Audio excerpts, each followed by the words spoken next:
Don't call to come back. I've been here for years. Welcome to the Jaybefaunt channel. I am your host, James Fauntleroy. So good to see all of you here on this beautiful Tuesday morning. It is Tuesday, February 6, 2024. And as you guys know, I am your host with the most. We are here. We are live. So just to let you guys know, the Jaybefaunt channel is available on all major podcast platforms. So go ahead and subscribe there. Also part of Revolutionary Blackout Network, RBN, if you're nasty. So you guys can catch me on there on Sundays and Thursdays. And if you have not already, you guys can subscribe to my Substack at jaybefaunt.substack.com so you're aware of whenever I go live, upload clips, or write any articles, so you have that there. Also, if you guys already like me, if you really, really like me, go ahead and give a like and pushes me out into their algorithm. Thank you so very much. Good shout out and good day to everybody that is watching today. I see all of y'all in the chat. I'm going to give my hellos in a little bit, but I do have a guest with me today. She is an activist, an advocate, anti-Zionist. She's with the Bronx Anti-War Coalition, Jewish Voices for Peace, the Bronx Greens, and If Not Now, I have with me Gaijin Girl joining me on the show for the very first time today. So good to see you and have you on. So great to be here, and hopefully not the last. It won't be. No. First of all, what we got to do is we got to show it off. We got to show it off, baby. Look at us. Oh, my Lord. Yes. We got to show it off. We got to show the solidarity, baby. Loud and proud. Loud and proud. All right, there you go. See, this is one of the reasons why I absolutely was so excited to have you on.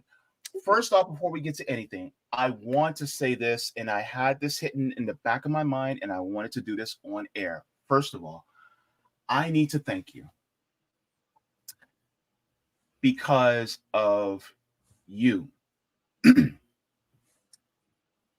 You have made it clear that there are many people who are Jewish that are standing in compassion and love and solidarity with disenfranchised and marginalized people all over the world. You have made it clear that not in your name, and when you say never again, you meant it for all of us. And I just want to thank you for being such a powerful voice and making that clear and showing us that there are Jewish people out there that deeply care, not just about the lives of people who are Palestinian, for those of us that are Black, for those of us that are LGBTQ, for those women out there that are suffering, under patriarchy, for those of us that may be dealing with different issues, who may be disabled, neurodivergent, what have you. You have been a strong and powerful voice, and I just want to give you your flowers now. Thank you so very much, and thank you for humbling me by being on the channel today. Oh my gosh. I don't know how I can lead with that. That was beautiful, Jay. Thank you so much. And I want to thank you for being here, for you, for the rest of RBN. You've got the most incredible group of people there. It's like you're taking fire, you're providing, you're filling this more than a niche. You're filling like a need, an overall need for people who sit down, think about things, speak up, and you're not afraid to take heat either. And that's just across the board.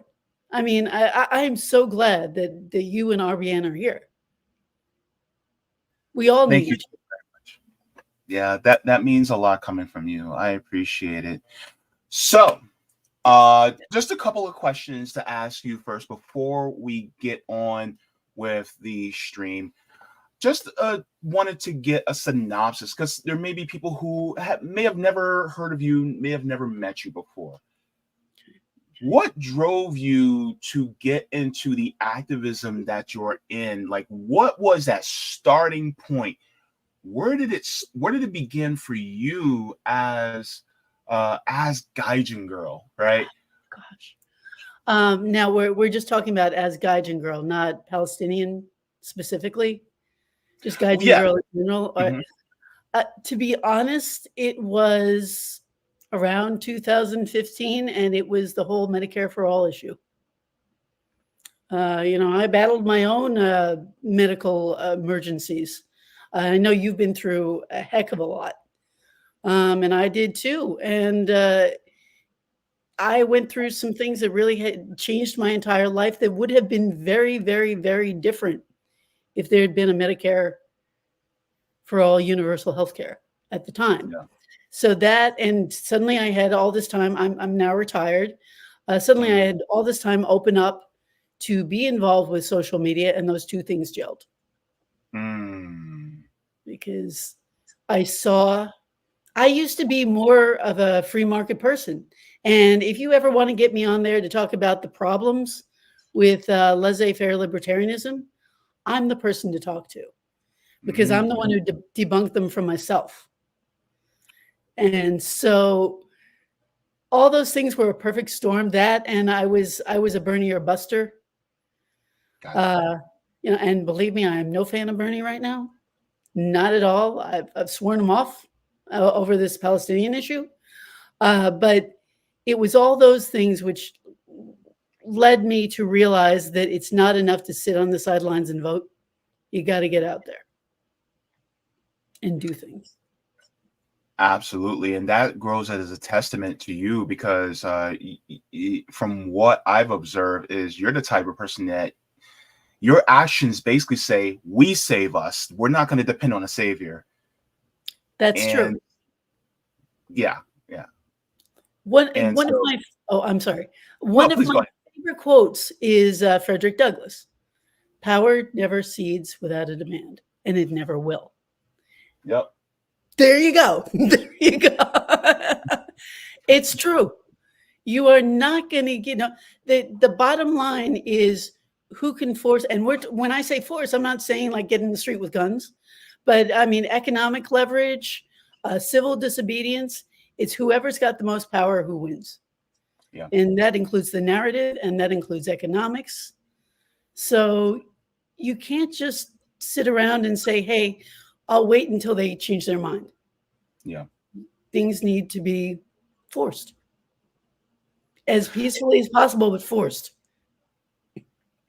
Absolutely. And I fully agree with that. Because that's one of the things that helps facilitate change in the best possible way. So, I just wanted to thank you for that. And, one of the stories that we're going to be covering today actually has to do with medical debt. So this actually quite apropos that you're here. So I'm actually quite happy that you mentioned that as well. So we're going to get into our stories today. Let me share with you guys what we're going to be talking about today so that you guys get a good synopsis of what's coming up. We're going to be ending the stream today with a good news story. Good news from Connecticut, and we're going to be talking about that. That is going to be one of the highlights that we're going to do. I want to end this stream on a good note because we got to talk about the good things, right? Even sometimes when they're done by somebody in the duopoly, we got to get into it. Our primary story we're going to be covering is this. Puppeteering CNN. We're going to be talking about that. That's going to be a really interesting story to cover, and it has to do with Israel and Gaza. So we're going to get into that. Also, I went to the farm. Farming for the people?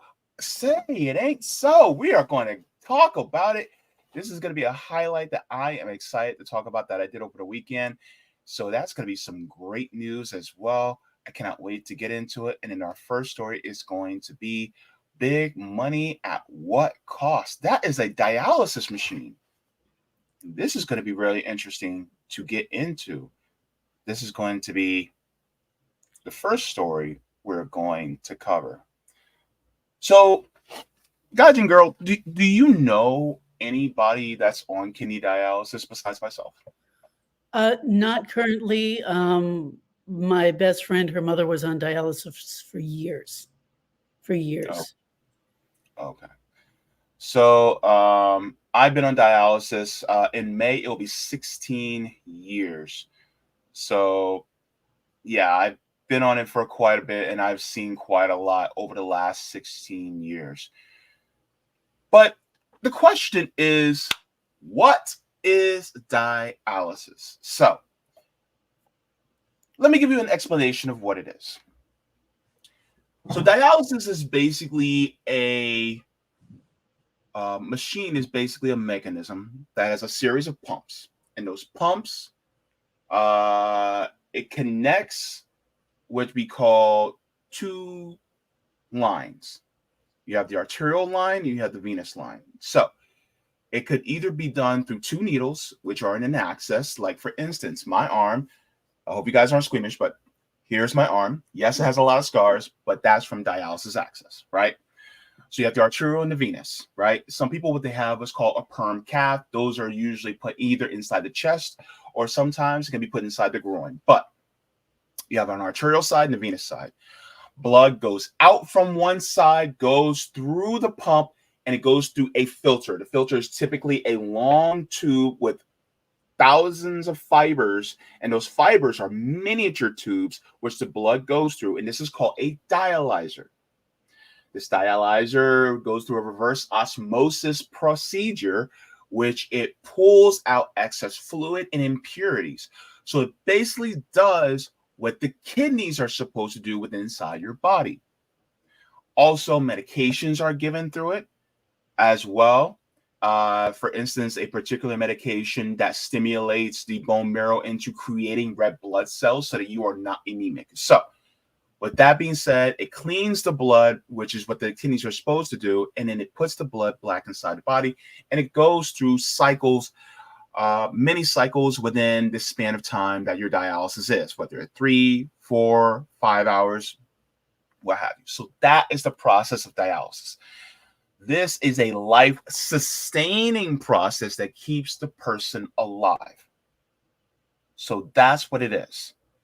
And there are thousands of people in this country who are on dialysis as we speak, like myself. It essentially keeps me alive. So just to let you guys know, if I were to not have dialysis for, say, about 2 weeks, I'm dead. That's just how it is, right? So with that being said, we all know and we all have finding out now that dialysis is big business. Now, there was an article that was recently written by Matt Stoller that I actually want to get into. Yes, I think it was about 18 months ago or so. I actually criticized Matt Stoller about some things that he said before. But this is one of those articles where Matt Stoller actually gets it right. And so I want to give him a shout out for this article here. And yes, Gaijin Girl, I will be going to you for some commentary on this as well. But I want to get into this. Now, is there any thoughts that you have about what I basically explained about the dialysis process? No, it's other than obviously this is something that it takes up so much of your life. And it's not something you can say no about. You already pointed that out. This isn't a matter of, this isn't, do you want a video game? This is, do you want to live or not? Basically, yeah. So let's share this article here. So thank you so very much to Matt Stoller for this this article. And as a dialysis patient, I will be lending my anecdotal evidence to this. So it says the dirty business of clean blood. The blurb says we have given the power of life over death over more than 500,000 people to two dialysis monopolies, DaVita and Fresenius.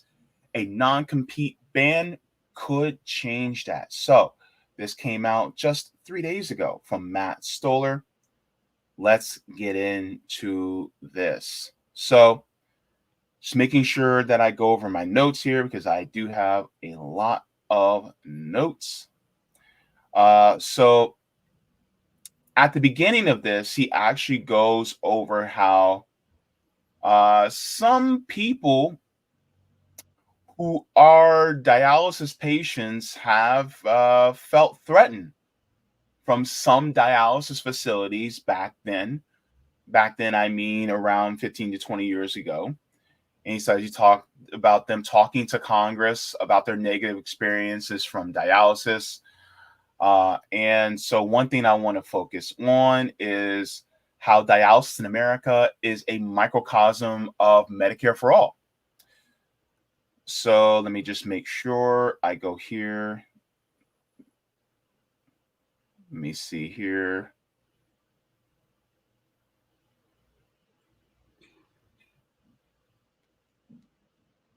Let me see. Okay.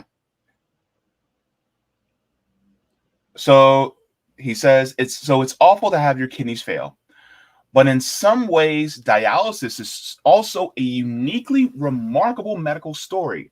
Prior to the creation of modern dialysis in the 1960s, pretty much everyone whose kidneys stopped functioning would die, like myself. Today, not only can you stay alive, but every American can get access to this treatment even if they can't pay. And that's because in 1972, Congress and President Richard Nixon signed a mini Medicare for All law specifically for dialysis, guaranteeing that anyone who has the disease can get treatment on the government dime, no matter their age or income level. Your thoughts about this? Oh my gosh. The fact that Richard Nixon is left of the Democrats is terrifying. I know, right? Oh man. Tricky Dick continues to surprise us all. So I'm going to read this paragraph as well. It says, unfortunately, the creation of this universal treatment for dialysis occurred just as the anti-monopoly tradition in commerce and in medicine fell apart. What happened next in this industry is similar, though not identical, to the general story of consolidation in the rest of the economy. The similarity is that there was a massive roll-up of private power in the hands of corporate chains.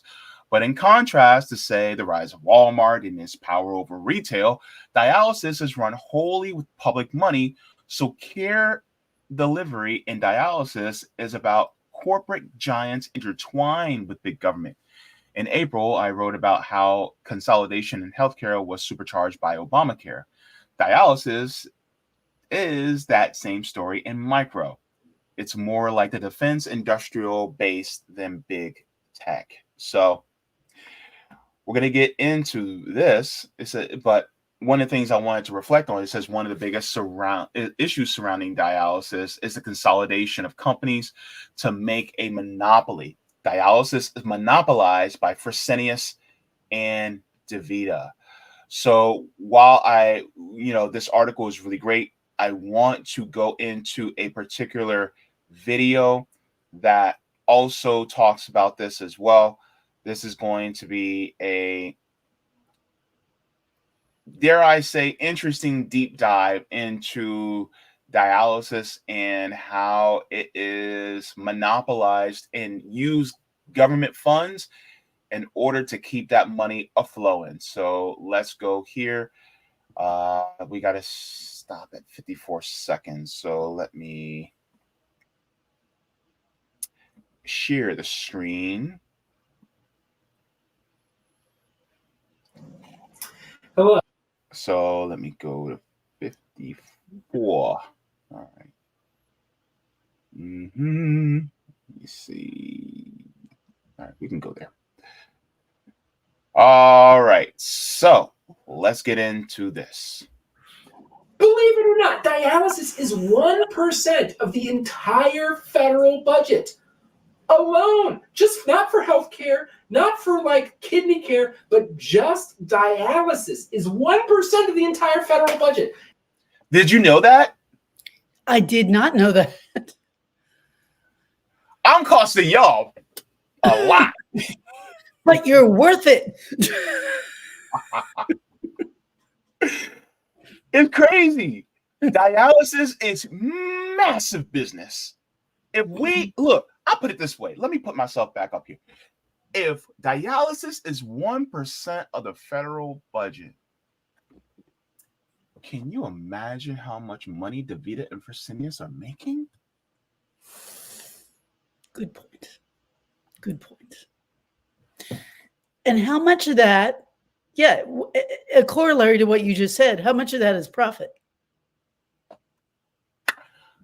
Baby. Can we talk? Can we talk? Can we talk? Can we talk? Can we talk? Yeah. You know, I'm from the Bronx, so that works. Of course. That's why I'm saying it. That's why I love it. Welcome to Coffee Talk. My name is Linda Richmond. We'll have coffee. We'll talk. No big whoop. Also, no, that's okay. In a different economic structure, maybe we would have had something better than dialysis by now.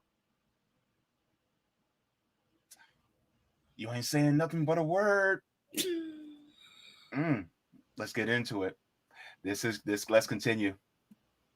Now, this podcast goes in detail, is a detailed investigation of the two largest dialysis companies in America, DaVita, which is based in Colorado, and Fresenius, which is actually a German company. They are both publicly traded. Now, DaVita and Fresenius run 5,000 dialysis clinics out of the total of 7,500 dialysis clinics in America. In other words, 2/3. Now, just a decade or so ago, like 80% of dialysis facilities used to be independent, and now 2/3 of them are run by just two companies. Now, Monopolies.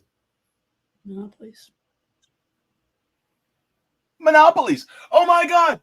Capitalism breeds competition. No, it does. Innovation. To the extent that there is obstacles to entry, it does not. And to do something as complicated as dialysis has built-in obstacles to entry. Mm-hmm. You can't wake up in the morning and go, hey, I'm going to run a dialysis center. Oh, we're going to get into that too. There's more to that.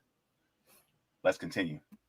Now, a specific healthcare researcher and economist from Duke University did an analysis of all these acquisitions, right? Essentially, I mean, this is nothing new. DaVita and Fresenius are just engaging in a roll-up strategy where you take one company and you roll up a whole bunch of small ones underneath them, and you get a variety of economic benefits as a result of that roll. Okay, this has been done before. This is not new. Okay, but hang on. That sounds like what Walmart did, Amazon, all these companies that just buy up all these small little companies, and then they consolidate them underneath them, and next thing you know, they own the entire market.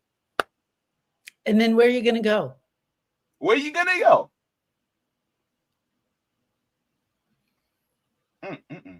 What are the clinical consequences of this roll-up? And the Duke University researchers specifically looked at this, and they found that after an independent dialysis center was acquired, and they examined 12,000 of these, okay, over time, okay? Now, that EPO, which is the medication that is used to raise the blood level, in other words, to treat the anemia that occurs with kidney failure, because the kidneys produce EPO to generate red blood cells in your bone marrow. I know it's kind of weird. Your kidneys actually stimulate your bone marrow to...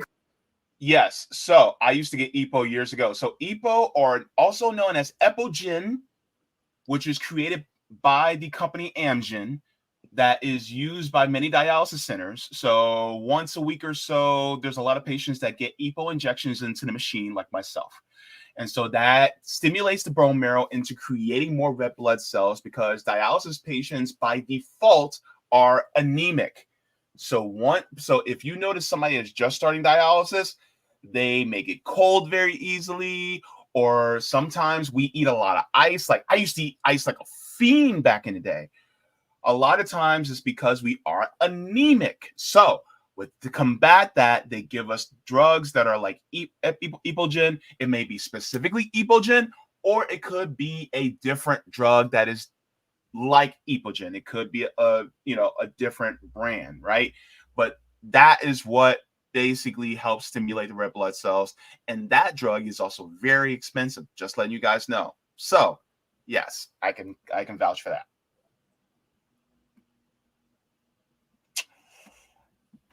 Create red blood cells. Who would have thought?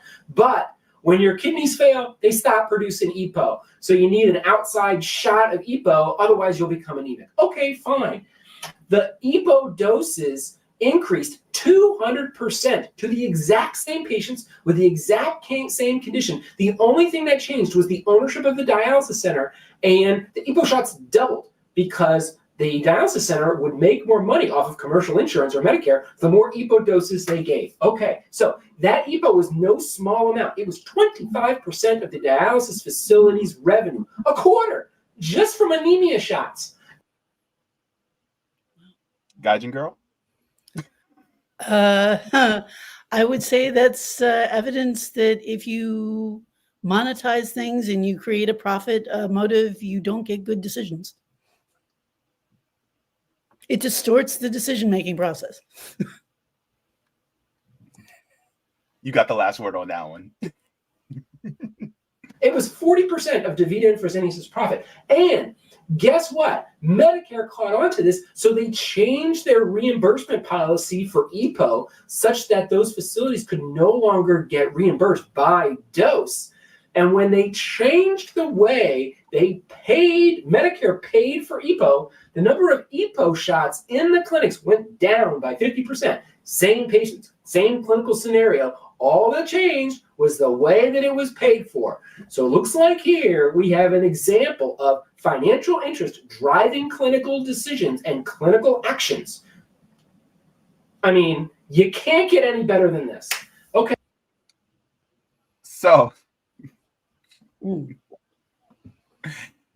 one thing I want to bring out in here, and is basically what you just said, especially when it comes to how you have profits driving, medical decisions. Let's talk about profits driving medical decisions. So I want to finish that video, but I want to go back into Matt Stoller's article. Oop, there we go. And I want to share this part with you called Getting Away with Merger. I love how he just Nice fun. That's a good one. He says, despite the expansion of money and infrastructure for dialysis in the U.S., according to nephrologist Leonard Stern, 22% of patients die every year. First of all, that's a lot of people. 22%? That's almost 1 out of 4 patients die every year in dialysis. It's crazy. Versus Japan, look at that. Yeah. It says versus 5 to 6% in Japan or between 9 to 12% in Western Europe. So what's the difference, Stern asked? Well, for start, most dialyzing in the United States is done for profit. And the for-profit survival is always less than the not-for-profit. Even within the U.S., there is some evidence for this statement, with veterans receiving dialysis through government-run VA having much higher survival rates than those who did outside the VA. Depending on how you do the math, that's an extra 55,000 people dying in America who otherwise wouldn't, purely based on the way we do dialysis. Let me throw something in with that one. I think Please. almost everyone who watches your show probably knows the quote that about 68,000 plus people die every year from lack of Medicare for all. Mm-hmm.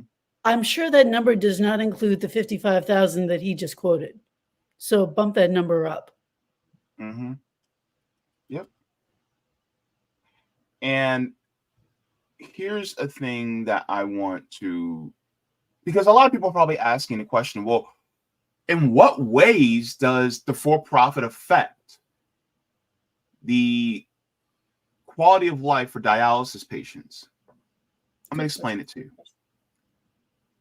So it's more financially beneficial for corporations to speed up dialysis to turn over more patients in a shorter frame of time to maximize profits. So I'm going to share something with you guys for a second. With a dialysis machine, you have the pump, right? And with that pump has a certain flow rate. That flow rate corresponds to how fast your dialysis is done. So with the flow rate can correspond to the cleanliness of the blood. So you have what we like to call the clearance level. So according to the CMS, Centers for Medicare and Medicaid Services, or the Department of Health and Human Services, they have a certain clearance level that dialysis patients have to meet. That clearance level is 65%. Clearance meaning that your blood has to be 65% clean, because anything above that is great. The more clean, the better, right? But the minimum has to be 65%, right? Meaning that has to be that's your clearance. Also corresponding to the KT over V has to be above a certain level. But I don't want to bore you guys with details. That's basically what it is. So in order for that to happen, you have to have your dialysis machine go at a certain speed within a certain frame of time in order to achieve that. Dialysis is basically a cardiovascular workout at rest. So if you ever do a cardiovascular workout, you know how tired you feel after working out. Go for a run, do a cardiovascular workout, you know how that feels. So basically, I feel that way. The only difference is I don't have the burning of the muscles because I did not use my muscles in the exertion. Okay. So with that being said, that also can be stressful on the heart. So if you're doing a 500 or 600 blood flow, it is for that reason that you're doing that blood flow, because you only have 3 to 4 hours of time to dialyze. Versus in places like Japan, they'll do 6, 7, 8-hour dialysis sessions. But the flow is slower. So they may be doing a 200 to 250 blood flow, which is easier on what? The heart. But because it's not for profit, they don't have to turn over as many patients in a shorter period of time. Mm-hmm. So that's why a lot of us are dying faster, more often, because these companies want to turn over a profit a lot more. See? And so that's one of the reasons why it is worse off when you have for-profit dialysis facilities than you do have non-profit, or if you have a dialysis facility that is ran in a country that has either single-payer healthcare or a nationalized healthcare system. Mm-hmm. Because we actually survive better. So I'm just going over my notes to make sure I was very thorough. So one of the things I also want to talk about is that high blood flow means you can get a patient out in a shorter period of time, but it's less beneficial to the body. So your kidneys naturally do dialysis in your body, those of you who have healthy kidneys. That being said, then your blood flow is a lot slower than what goes on in the dialysis machine. So because of that, then your body naturally just does dialysis on its own. So the dialysis machine essentially is more rushing the process that your body does at a slower rate. Mhm. So one of the things that I also wanted to bring out is this. And I'm not going to read this entire article, but it's very good. Let me share this as well. You're going to start going, oh. Says the profit motive is the problem, but I suspect what Stern meant by for-profit isn't the profit a random doctor would make on a clinic, but the extreme focus of financial returns demanded by Wall Street investors like Warren Buffett, a billionaire, who owns 40% of DaVita's outstanding shares. He looks After all, worse and worse and worse every time you hear something. oh yes, I yes.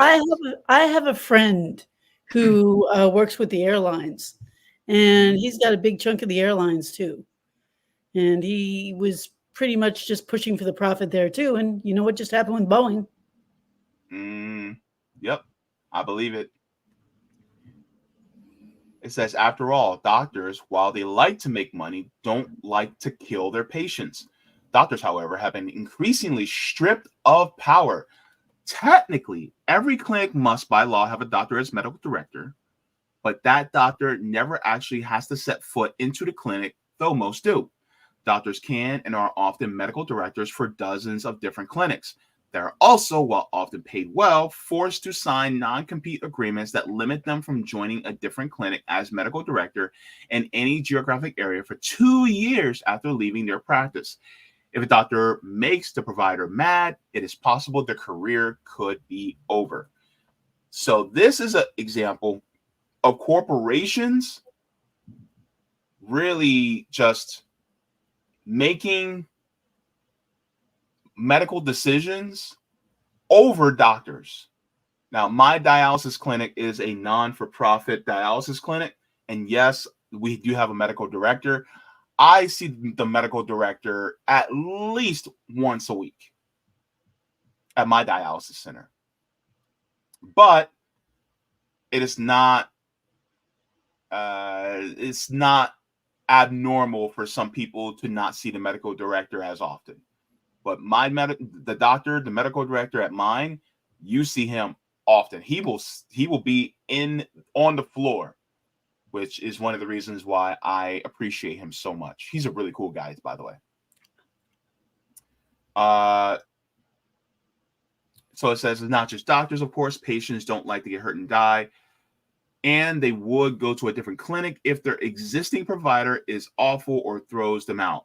Unfortunately, those dialysis increasingly have less choice for a clinic. As one economist found, patients are navigating a more consolidated market over time. Dialysis prices are fixed by Medicare, so competition for patients is over quality. But when facility acquisitions consolidate ownership, clinics lower quality as a result, and hospitalization rates rise while survival rates fall. In other words, caregivers and patients can't check the power of a dominant provider once competition disappears, and they have no alternatives. Monopoly, baby. That's how it works. So they talk about having dialysis at home, which was done a lot by Next Stage, but of course it was taken over. This is one of the things that I also want to talk about. It says, and it makes sense. There really doesn't seem to be a lot of hope once you start dialysis, but there should be. Much of the technology to do dialysis hasn't been improved since the 1990s. I wonder why. By now, there should be a lot more that's available. Yep, should be a lot more R&D that have gone into it, but we know why.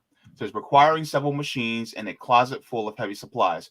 But there is new technologies from firms like Quanta, Deca Research and Development, and Outset entering the space to facilitate at-home dialysis, the equivalent of smartphones to flip phones, with remote monitoring and miniaturized equipment. There is no such technical reason a lot of patients shouldn't be able to do dialysis at night over 6 to 8 hours and live much fuller lives. and eventually get a kidney transplant. But a classic symptom of monopolization is lack of innovation. And that's particularly brutal here. This is a symptom of capitalism. Mm-hmm. When people say and come to me and go, well, capitalism breeds innovation. No, it breeds monopolization. Look at movies. Look at movies today.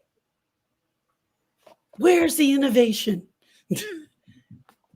Right? I'm sick and tired of seeing remakes. Yeah.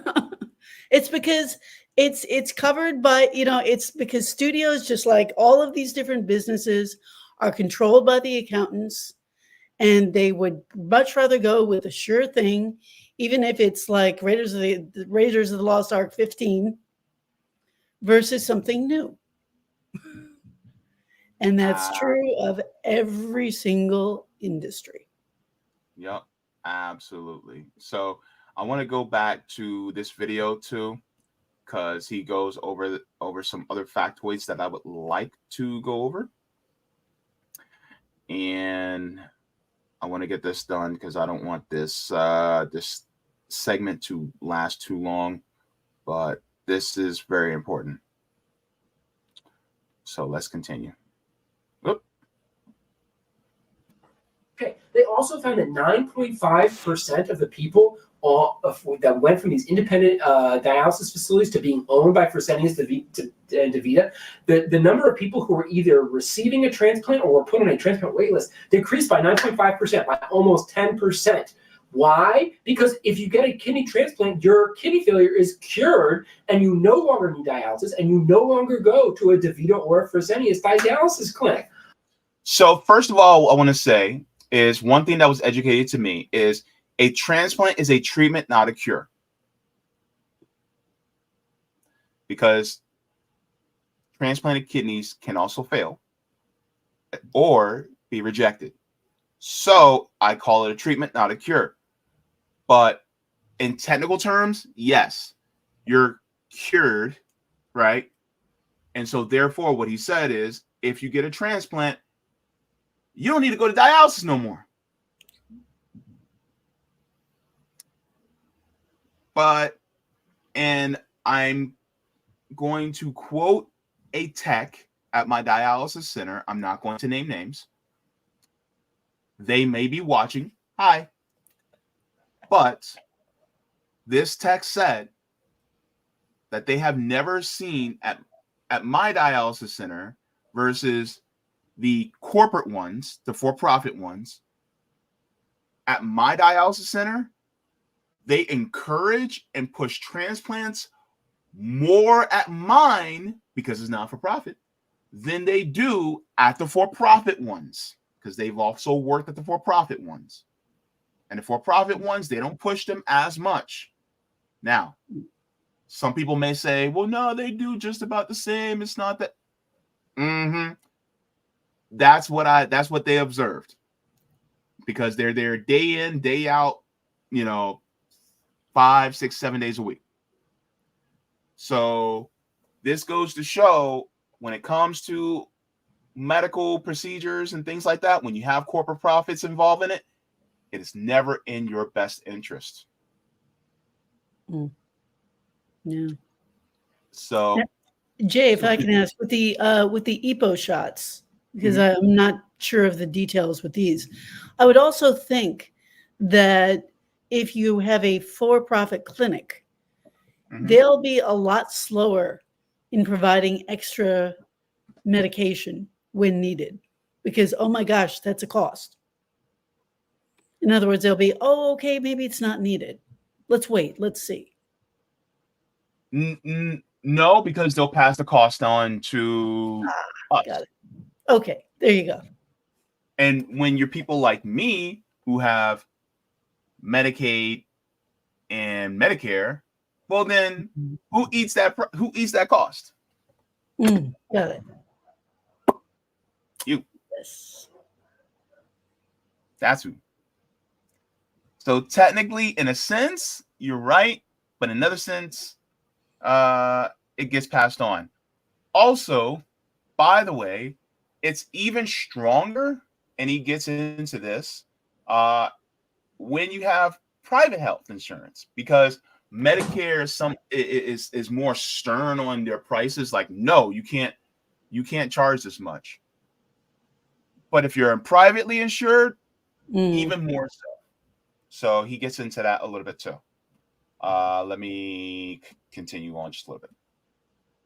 Okay, again, is this a change? And this is, again, the only thing that changed. The patient didn't change. The only thing that changed was that the clinic ownership changed from being independent to being owned by DaVita or Fresenius. Okay, so let me share this with you, and so that you get more of an explanation. You can get on Medicare with dialysis, but it takes 2.5 years for that to happen. Now, those commercially insured patients would get dialyzed at DaVita and Fresenius. They made up about 12% of the patients at DaVita and Fresenius. However, and this is the big however, these 12% of the patients made up 40% of DaVita and Fresenius' revenue and almost all of the profit, because commercial insurance cannot get as good of a deal as Medicare can get. In other words, Medicare just says we're going to pay $250 per dialysis session, $750 to $1,000 a week. And the commercial insurance, the best that they can do is DaVita and Fresenius, because they control 2/3 of all the dialysis facilities.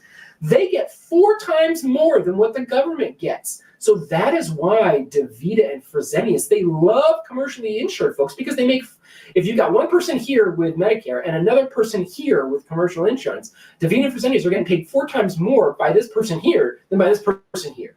Okay. So as a basic explanation with this, let's say, okay, so I am literally on dialysis, but let's say hypothetically, you and I are both on dialysis. I have Medicare, you have private insurance. Let's say Aetna or Blue Cross Blue Shield. So the dialysis center, because I have Medicare, then Medicare will say you can only charge $250 for me to dialyze, right? Okay, that's fine. But because you have Blue Cross Blue Shield, the dialysis center is now charging your insurance $1,000. So they're charging you $1,000. They're charging me $250. Why? Because Blue Cross Blue Shield cannot compete, or they cannot demand that price like Medicare can. So that's another. Let me tell you, that is an intro to why the public option is not a good idea. Bingo. 2 tiers. 2 tiers. It's medical apartheid. Basically. And so that's one of the things that I wanted to share. Let me go through my ending thoughts on this, because I have some things to say. So this is why a nationalized healthcare system is necessary. Profits should be eliminated from health. Now imagine having a national health system, aka Americare, right? I'm just throwing names out there. Dialysis centers will be operated by Americare, and treatments will be geared towards nocturnal dialysis, which could be operated by Americare. Treatments would be geared towards nocturnal dialysis, and the treatments will be 6 to 8 hours long. Home dialysis will be encouraged and would either be assisted or non-assistant, meaning you can have a dialysis nurse come to your home to monitor you while you're on treatment at home. Also, there would be a massive push towards transplants, because that would save us money in the long run. The research and development, R&D, would be intensified to innovate better ways to do dialysis, such as the artificial kidney being developed, which I actually did that good news story a few months back. Every step would be in service of patients and not profits. Better quality of life would be the goal and not the stock price. This is why the system must be changed for survival. Any last words, Gaijin girl? 100%. If last words, we see what's happening in the UK.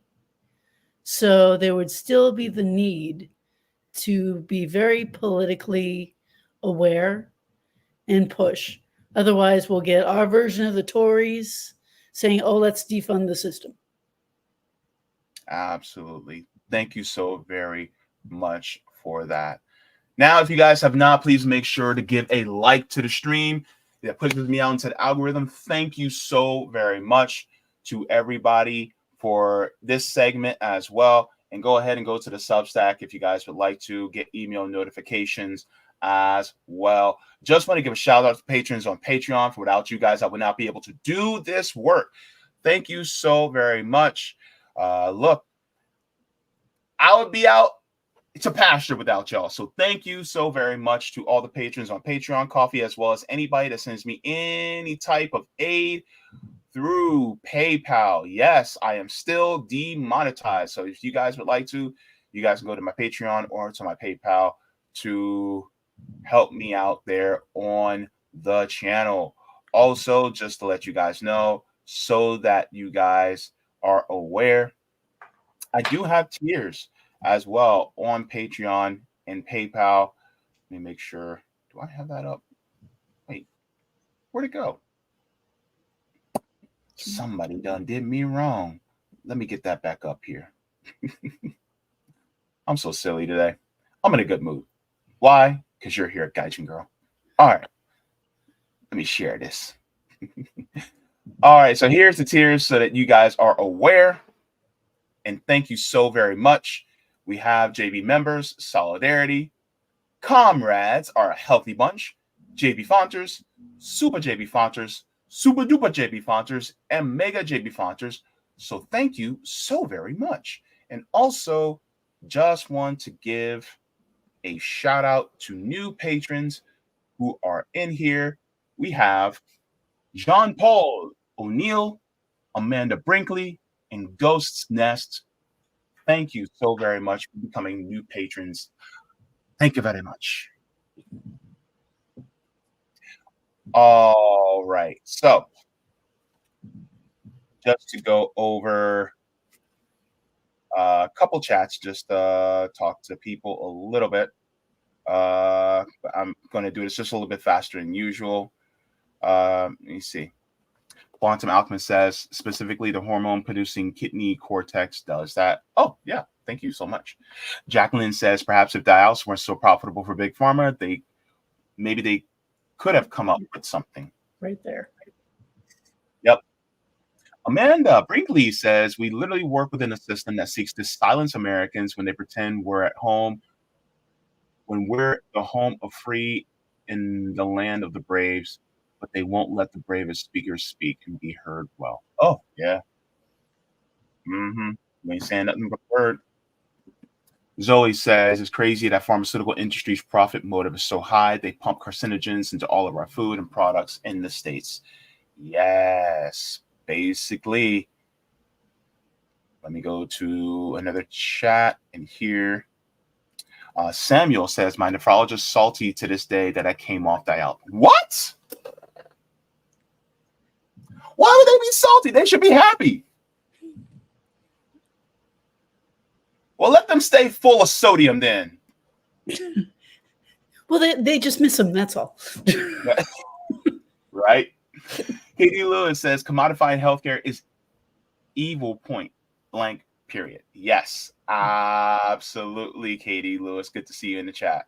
By the way, this ties into the no free college, because if anyone could go to medical school if they wanted to, this might not be an issue. Boom! There you get that. You need to drop the mic on that one. That was good. Wish says, it's like that episode of South Park where Cartman gets AIDS and the cure is money. Oh my God. Really? They actually did an episode like that? Oh my gosh. But the cure is money. Yep. Zombie in the Air says, creative bankruptcy. Absolutely. I agree. Let me see. Good to see you, Mastermind Hour, in the chat. And let me do one more. Colin says, that's a big reason the government is privatizing Medicare through Medicare Advantage to reduce care and increase costs. Yep. And this is why I will never, ever, ever sign up for Medicare Advantage, no matter who tries to talk me into it.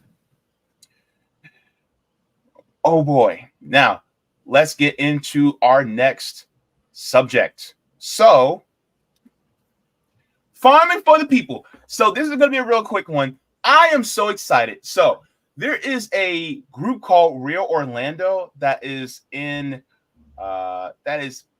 here in Orlando, and they're doing some great work. I actually went to their farm on Saturday. That was great. I am very excited.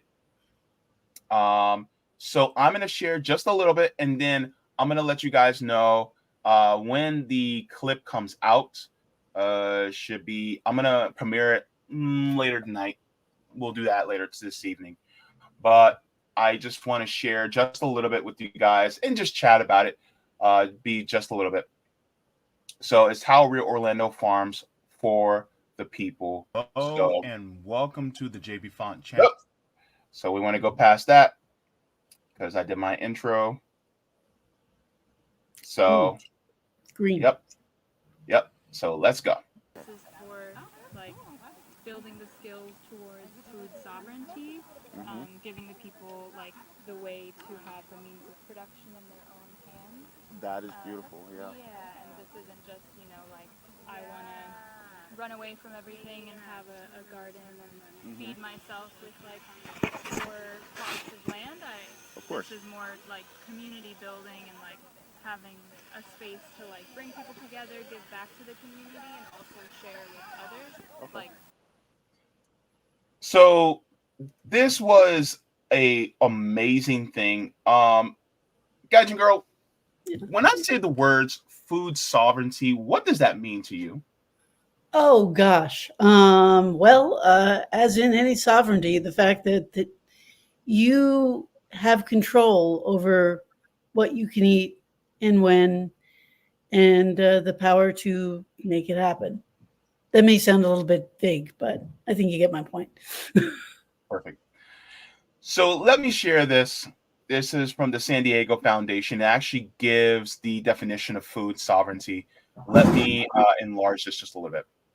It says, defining food sovereignty says to understand the role of food sovereignty in traditionally underserved communities, we must define it. According to the U.S. Food Sovereignty Alliance, food sovereignty is the right of peoples to healthy and culturally appropriate food produced through ecologically sound and sustainable methods, and their right to define their own food and agriculture systems. So it says the definition continues to emphasize centering the needs of people who produce, distribute, and consume food in our food systems and policies as opposed to markets and corporations. In a time when the privilege of affluent communities means easy access to healthy food in local organic markets and backyard gardens, many low-income communities continue to struggle with a range of sustenance issues, from food insecurity, not knowing where your next meal will come from, to food sovereignty. So that's what this group is focused on. They're focused on food sovereignty. And so that is what they are doing here in R.E.A.L Orlando. I can tell you there's a lot of problems like that in my neighborhood. We are in what's called a food desert. You can go in, there's tons of junk food. And also it's a matter of what's affordable. There's junk food everywhere. We even had, speaking of capitalism issues, we have one main not so great grocery store. And he had enough pull in the neighborhood that when another grocery store was looking to come in, he was able to put the pressure on it, saying, no, you're not going to sell to him. Which means no food choice. Yep. Which also means that particularly impacts people who don't have a car, who are old, who can't walk somewhere else, who are basically trapped. And that's all you got. And you can't, it's not a way to structure society. It's not a way to make sure that people have a healthy life. It doesn't work. Basically, I'm gonna tell you right now, people that don't have food sovereignty, that's nuts. I'm telling you right now, it is nuts. Sorry, that was me being a little corny. But yes, let's continue. No.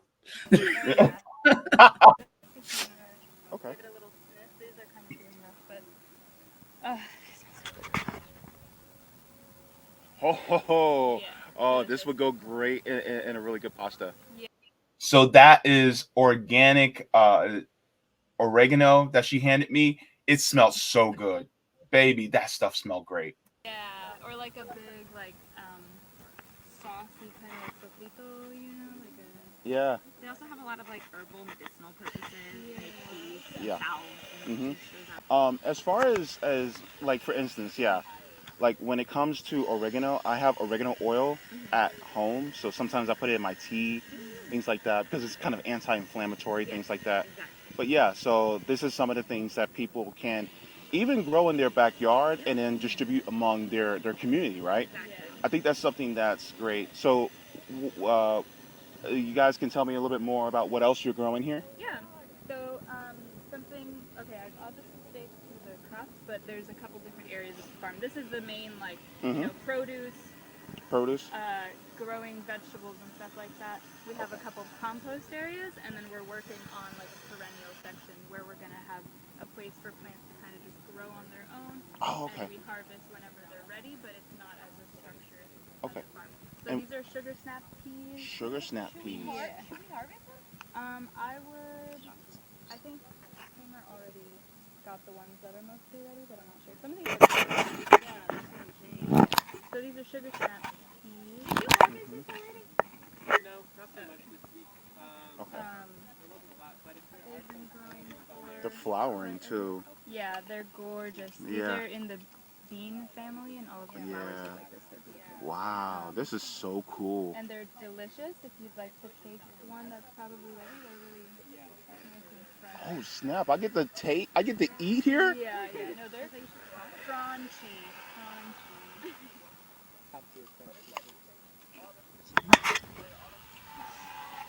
Good Lord, this is good.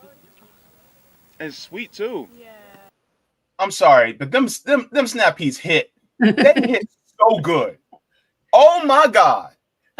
I heard with the O snap too, so you've got it on a double level. It's like meta. Yep, definitely. So let me go to here as well. Impactful in like different ways for people in those like But smaller communities. there's also the concern of things like pesticides, herbicides. We know that one of the biggest companies in this country is ones like Monsanto, right? And they are just a horrible company that really just exploits, and it harms us, really. And so this is also kind of a really a way to keep communities healthier by not only having a farm like this to grow naturally, but also, uh, making sure that we don't ingest as many chemicals that really what the capitalist system really wants us to do so that they can say, oh, well, you have this issue. Okay, let me medicate you with this to combat this issue that we already gave you. Exactly. And that's something that Ophelia was talking about too, like the herbal and medicinal properties of some of these plants provide as well. A holistic type approach, right? Yeah. And it doesn't take away from like doctors and medicine. It like adds to like people's health, and especially in areas where they don't have a lot of access to resources, a lot of Sorry, guys, that for the medicine noise. can be preventative. Yes, absolutely. Now, one of the things I wanted to ask you all about is, as far as so this was one of my favorite things that I got to do. And so I will be premiering this video later this evening. So it's gonna be up on YouTube as well as Rockfin, so that you guys can watch the full thing. It's about 30 minutes. It's not long, but I wanted to just highlight that just a little bit as well. Also, just to let you guys know, let me go to Real Orlando. Let me see, so that you guys can follow them on Instagram. They do amazing work, and I am, really happy to have met them because they're doing some amazing work on the ground. And if you guys are not following them, I highly suggest that you do. If you guys can also follow other groups that are doing this work on the ground, then please do so, because when it comes to groups like this, they're really changing and doing things that are making it so that we can build dual power outside of this system. So I'm going to share their link in the description as well in here, as well as on Rockfin. And I will get to the Rockfin chat, Roger. I'm sorry, I forgot to go into Rockfin, but I'll get into that when we go in here. But yes, so there you go. Nice. As well as they also have, I know they also have a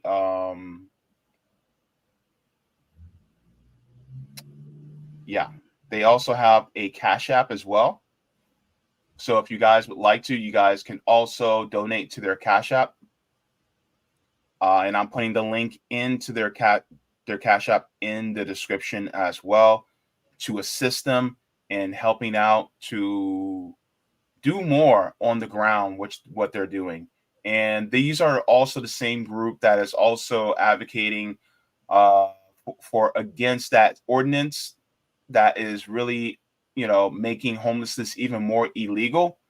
So they do some really great work on the ground as well. They are very revolutionary, and I just appreciate them and thank them for allowing me to come and interview them and take a tour, really, of their facilities. Gaijin Girl, anything you want to say about this before we close out? That all communities should be pursuing this sort of a project, whether it's whether it's rural, whether it's city, whether it's like a neighborhood like mine. Even little small gardens would be a good thing. Yep, definitely. So yeah, thank you so very much for that to Real Orlando. You guys are amazing. So go ahead and give a like to the stream so that we can be pushed out even further. Thank you so very much. And now let's go to the chat just a little bit. I have a few chats started here. Amanda says, we need to care about nutrition in the world more. Government isn't planting enough healthy food and growing enough healthy food. The government is not in charge of business, and business doesn't care. Yep. Agreed. The Maverick says, and then there's also true sovereignty. Only the Maverick and his faithful students, which include JB, have achieved true sovereignty. Does victory pause?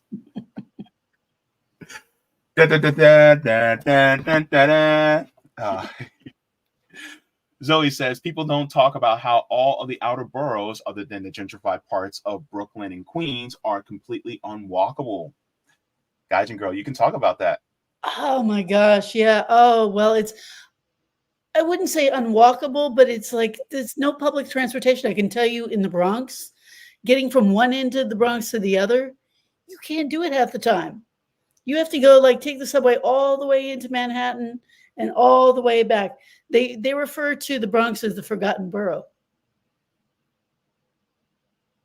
We're the ones left out, now that Brooklyn is Manhattan Part 2.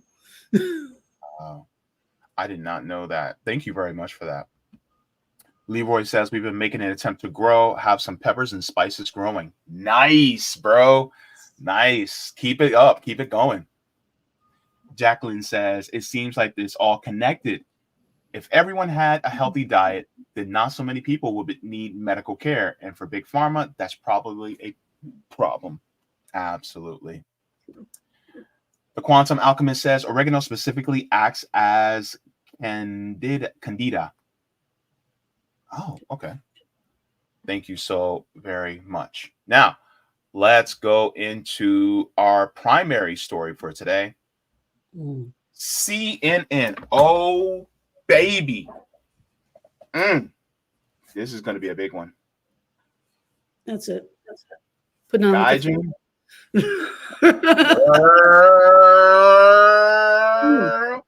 The puppet master is at it again. There you go. Let's get into this because this is gonna be deep. This is gonna be deep. All right. So CNN is coming under fire from its own staff members for its biased coverage of the Israeli massacre of Gaza as of recently. As with all corporate news, it takes its direction from the Western governments who are puppeted by the corporations. Let's take a look at this article and break it down. So this is going to be out of The Guardian, but it is also an article that came out from The Intercept as well. I just want to share this. Let me tell you, it's really hard for me to even look at Netanyahu. It's the revulsion I feel whenever I see that face. I'm not kidding. He's a monster. He is a That's monster. a natural human response. He needs. So let's take a look. Sorry, go ahead. No, he needs to be at The Hague. There needs to be a Nuremberg too. Yeah, full stop. In an orange jumpsuit. Mm-hmm. Yep. Agreed. So this is out of The Guardian. Says CNN staff says the network's pro-Israel slant amounts to journalistic malpractice. The blurb says insiders say pressure from the top results in incredulous reporting of Israeli claims and silencing of Palestinian perspectives. So let's get into this.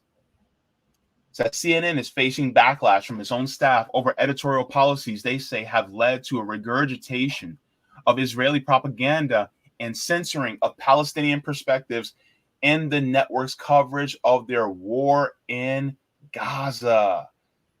Oh, my goodness. It says journalists in CNN newsrooms and the U.S. and overseas says broadcasts have been skewed by management edicts and a story approval process that has resulted in highly partial coverage of the Hamas massacre. See, Guardian, you had me at first until you had to call it a massacre. See, here's the thing. Let's make something very abundantly clear. According to international law, and some of y'all gonna get mad at me for saying this, but let's put a line in the sand and let's say facts. Yeah. What happened on October 7th and what the Palestinian resistance did was actually legal by international law. And some people don't want to say it, but I will say it. It is legal by international law. Because by international law, it is legal for an occupied people to resist even militarily. Thank you. Now, with that being said, right, it is also fact that the IDF has also participated in the murder of their own citizens on October 7th. This has also been shown in footage from their helicopters, from their gunships, firing on Israeli citizens as well. And the only child that was murdered was a baby, which was Israeli, that was killed by Israeli fire. So Israelis killed their own kid. So, with that being said, you can call October 7th a horrible thing that happened. Yes. But who put the Israelis in harm's way in the first place? Thank you. Let me add something to that. 100%. 100%. Let's carve out the number of people who were killed by friendly, quote unquote, fire. Let's also look at the fact that with Israel, the draft is mandatory. That means the vast majority of people are active IDF, retired IDF, or they are armed settlers. Those are definitionally combatants. Thank you. So I just want to clear that, because the Guardian had me at first, but then the Guardian was like, well, this massacre, here's the thing. They went after a military target. Let's be real. Yeah. By the way, Guardian screwed up earlier in that article because they also called it a war. It's not a war. That takes two participants. It's a slaughter. It's a slaughter. One Again, more one more thing, because it's like we can unpack so much in this article, and we're just starting. Is I am a huge fan of Orwell when it comes to the fact that he highlighted how important language is. Maybe other things I don't agree with him on, but he made the point that when you manipulate language, you manipulate thought. And it's the most impressive propaganda tool that you will have, and you will see that throughout not only anything the U.S. empire does, but what's happening here now with Israel.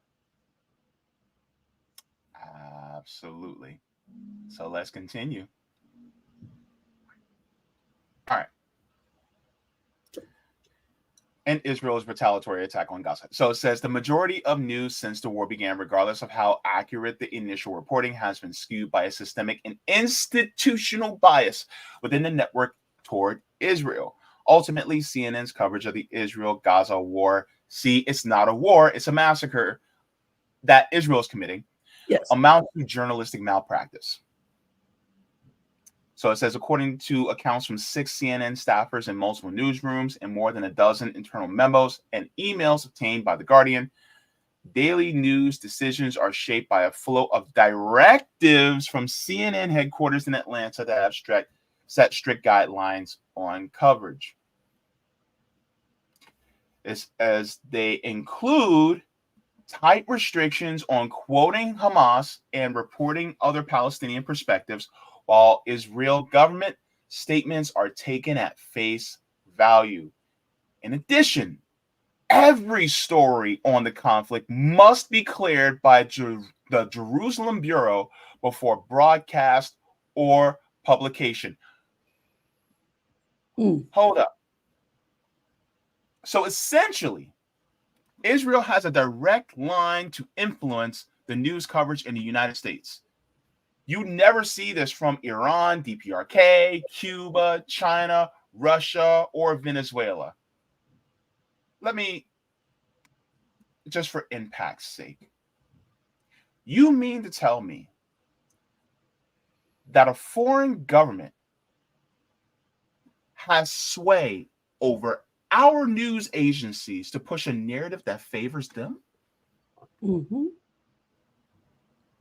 And they go right along with it. Why is that?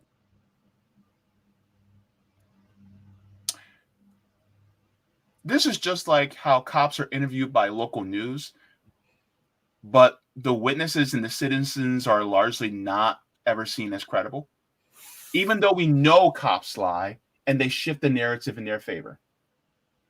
Mm-hmm. Oh, and it's always police say, police, claim. Mm-hmm. But then when it comes to actually talking to people on the ground, nobody wants to hear it. Yeah, they don't even air it. It's not even a matter of let's minimize it. They don't even air it. By the way, I'm sure you've probably seen that video with Noam Chomsky and the reporter who was saying, well, you can't tell me that no one tells me what to say. So how could this possibly be manipulated? And Noam came up with probably his best comeback I've ever heard out of him, which was, it's not that, but you wouldn't be in that seat if you didn't believe what you did. Exactly. And that's from his book, Manufacturing Consent. Exactly. Yeah. Anyone who's going to rattle the cages and actually show Palestinian views will not be in a position to make that decision. Mm-hmm. Yep. And by the way, yes, there are Palestinian Jews and they do exist. Yes. And Palestinian Christians. Yep. And even some that are atheist. Oh, and let me also add one more thing. Sure. It's they keep saying Hamas, Hamas, Hamas, Hamas. There are other resistance groups in Palestine, but they have Hamas. They're using Hamas as a boogeyman, and they don't mention anyone else. Nope. Not at all. All right. Let's continue. Says CNN staff say some journalists with experience of reporting the conflict in region have avoided assignments in Israel because they do not believe that they will be free to tell the whole story. Others speculate they are being kept away by senior editors. Quote, it is clear that some who don't belong are covering the war and some who do belong aren't, end quote, said one insider. Interesting. So here's, gosh. Yeah. This is because, I'm sorry, go ahead. No, go ahead. Yeah. This is because the corporations are the bosses of corporate media. Oh. It's not just Pfizer that pays CNN's bills. It's ConocoPhillips, Boeing, Northrop Grumman, ExxonMobil, BP, AT&T, etc., etc., etc. These multinationals have it in their financial interest to keep the status quo.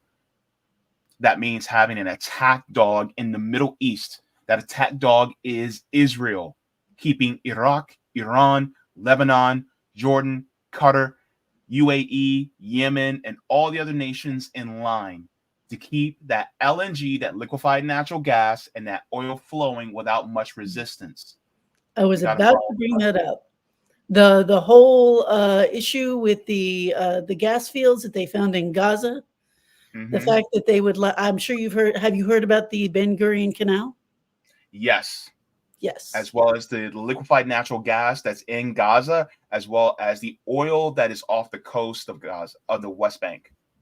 Mm-hmm.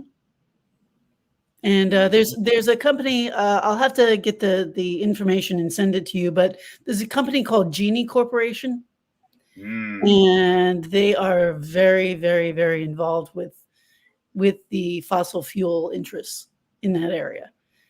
And a lot of people who are government and corporate on the higher end are involved. I believe Dick Cheney has something to do with that one. Don't quote me on that if I'm wrong.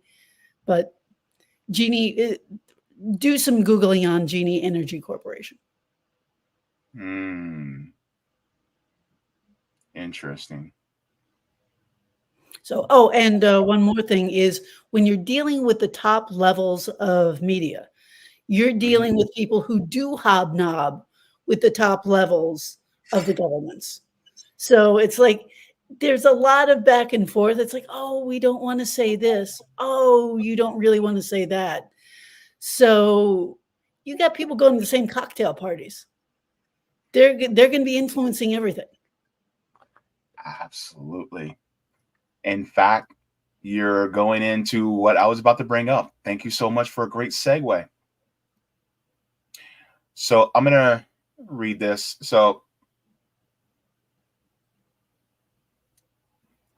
I'll just read this part. So it says, edicts from on high. It says, at Thompson's first editorial meeting, 2 days after the 7th October Hamas attack, the new network chief described CNN's coverage of the rapidly moving story as basically great.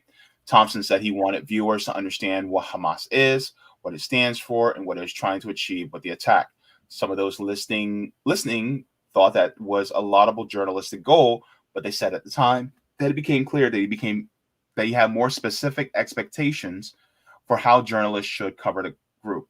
In late October, as the Palestinian death toll rose sharply from Israeli bombing with more than 2,700 children killed, according to the Gaza Health Ministry, and as Israel prepared for its ground invasion, a set of guidelines landed in CNN staff inboxes. Now, this is what it gets interesting. It says a note at the top of the 2-page memo pointed to an instruction from Mark to pay attention to a particular paragraph under coverage guidance. The paragraph said that while CNN will report the human consequences of the Israeli assault and historical context of the story, we must continue to always remind our audience of the immediate cause of this current conflict, namely the Hamas attack and mass murder of kidnap of civilians, italics in the original. CNN staff members said the memo solidified a framework of stories in which Hamas massacre was used to implicitly justify Israeli actions, and that other context or history was often unwelcome or marginalized. Mm-hmm. So, one staffer said, how else are editors going to read that other than as an instruction that no matter what the Israelis do, Hamas is ultimately to blame? Every action by Israel, dropping massive bombs that wipe out entire streets, its obliteration of whole families, the coverage ends up massaged to create a they had it coming narrative. So basically, in regards to that, even it didn't start on October 7th, first of all. Yes. Second of all, that is pure abuser language. You made me hit you. Yes. Absolutely. Yeah, Thank you. Gosh, oh gosh, we couldn't help but drop these bombs on these little kids. Look what Hamas did. Yep. Look what you made me do. Look what you made me do. Mm-hmm. Basically, they don't want you to know what drove Palestinian resistance to do what they did on October 7th. Mm-hmm. They don't want to know what the situation, what the conditions were, which even created anyone who would consider armed resistance. Yep. They want you to dismiss what happened over the last 75 years. Yes. That's like someone beating me up for a week, and then when I strike back on the 8th day, then everybody focuses on the hit that I did rather than what led to me striking them back. Exactly. No, exactly. we have to get the dialectical analysis of the situation. We have to get the full context over what happened over the last 75 years. What CNN is basically doing is making sure that the narrative has no context and the Palestinian resistance response, but giving all the grace and deference to Israel. Mm-hmm.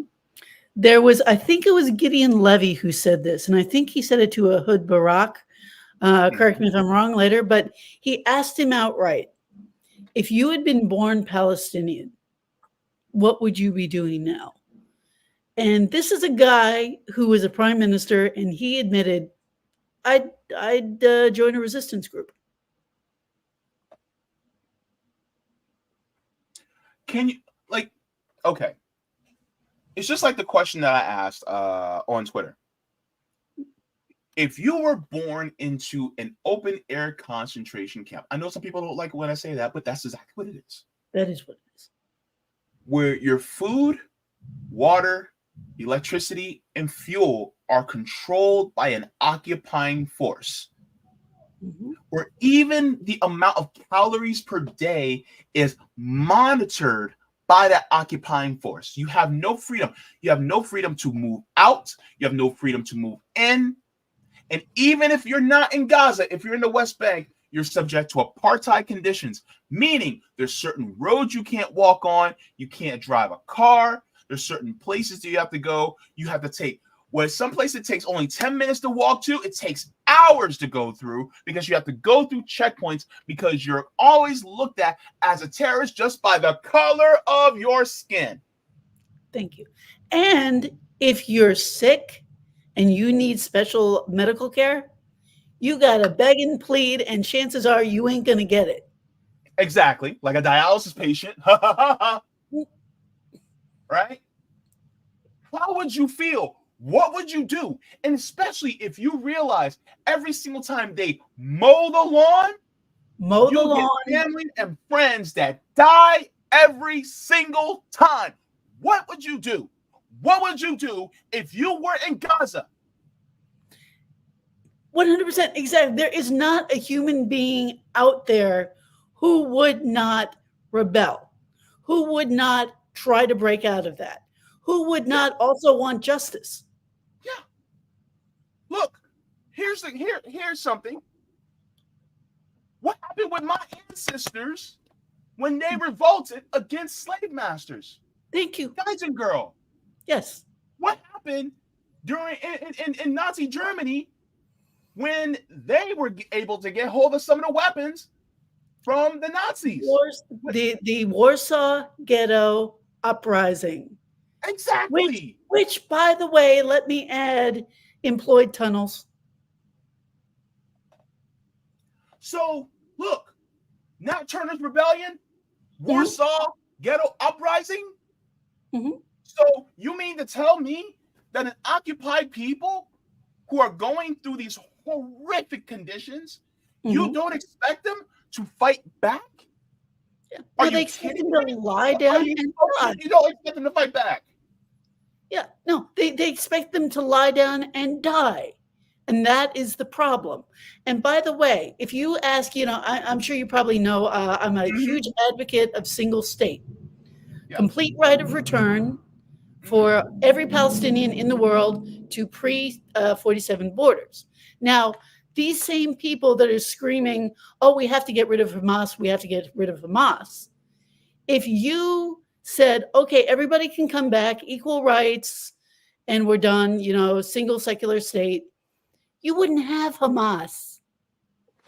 But if you offer that to them, they're like, oh my God, we can't do that. So apparently getting rid of Hamas is not their priority. It never was. Because they were doing the same things that they're doing right now before Hamas ever existed. Thank you. Thank you. Ilan Pape's book, The Ethnic Cleansing of Palestine, is huge. It's crucial. It's 1967. Hamas didn't exist then. 48. Der Yassin, Tentura. So many, I think it was about 400 villages wiped off the map.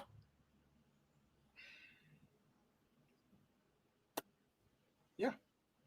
So anyone who calls it a massacre and says that breaking out of Gaza is terrorism is out and out completely wrong. You properly bring up the Nat Turner Rebellion, which Norm Finkelstein brings up all the time, which is great.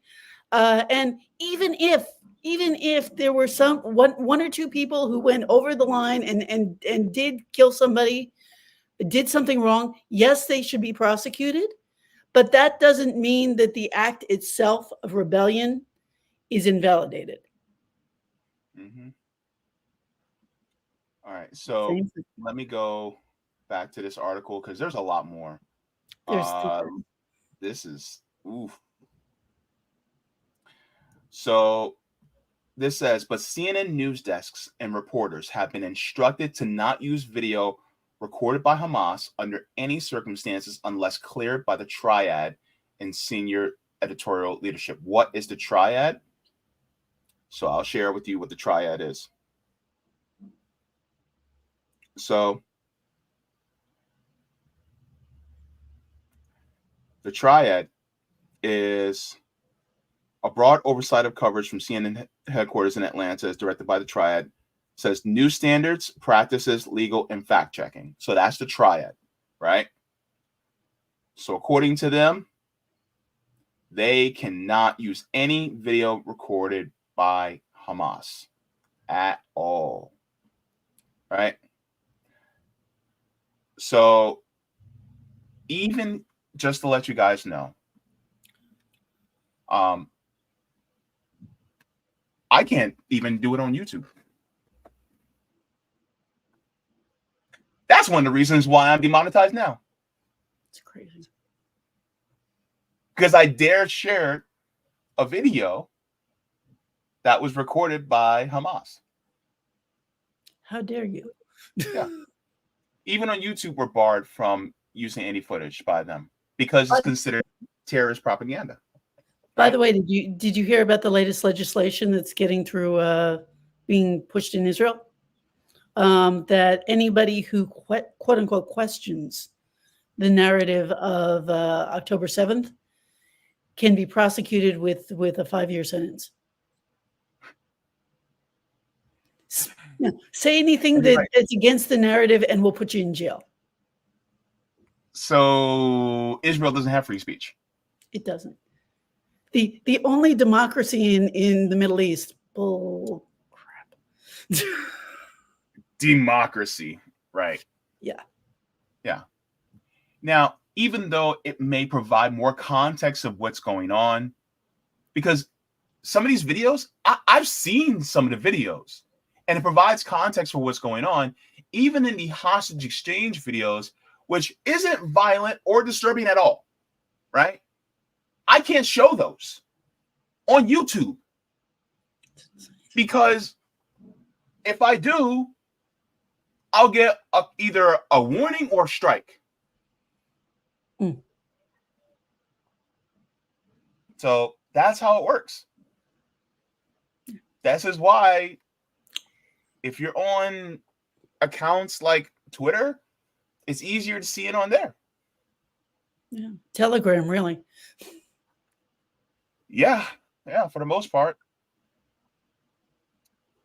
So that's one of the things that I have to continuously go through. So let me go down to this next part. Let me see. Let me see.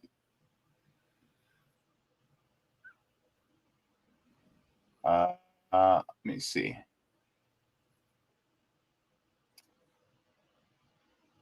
Let me go to this. Let me see.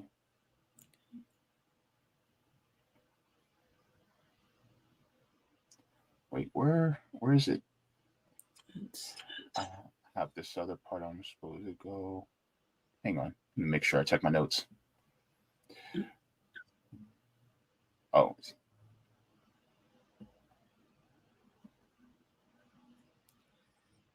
Let me see.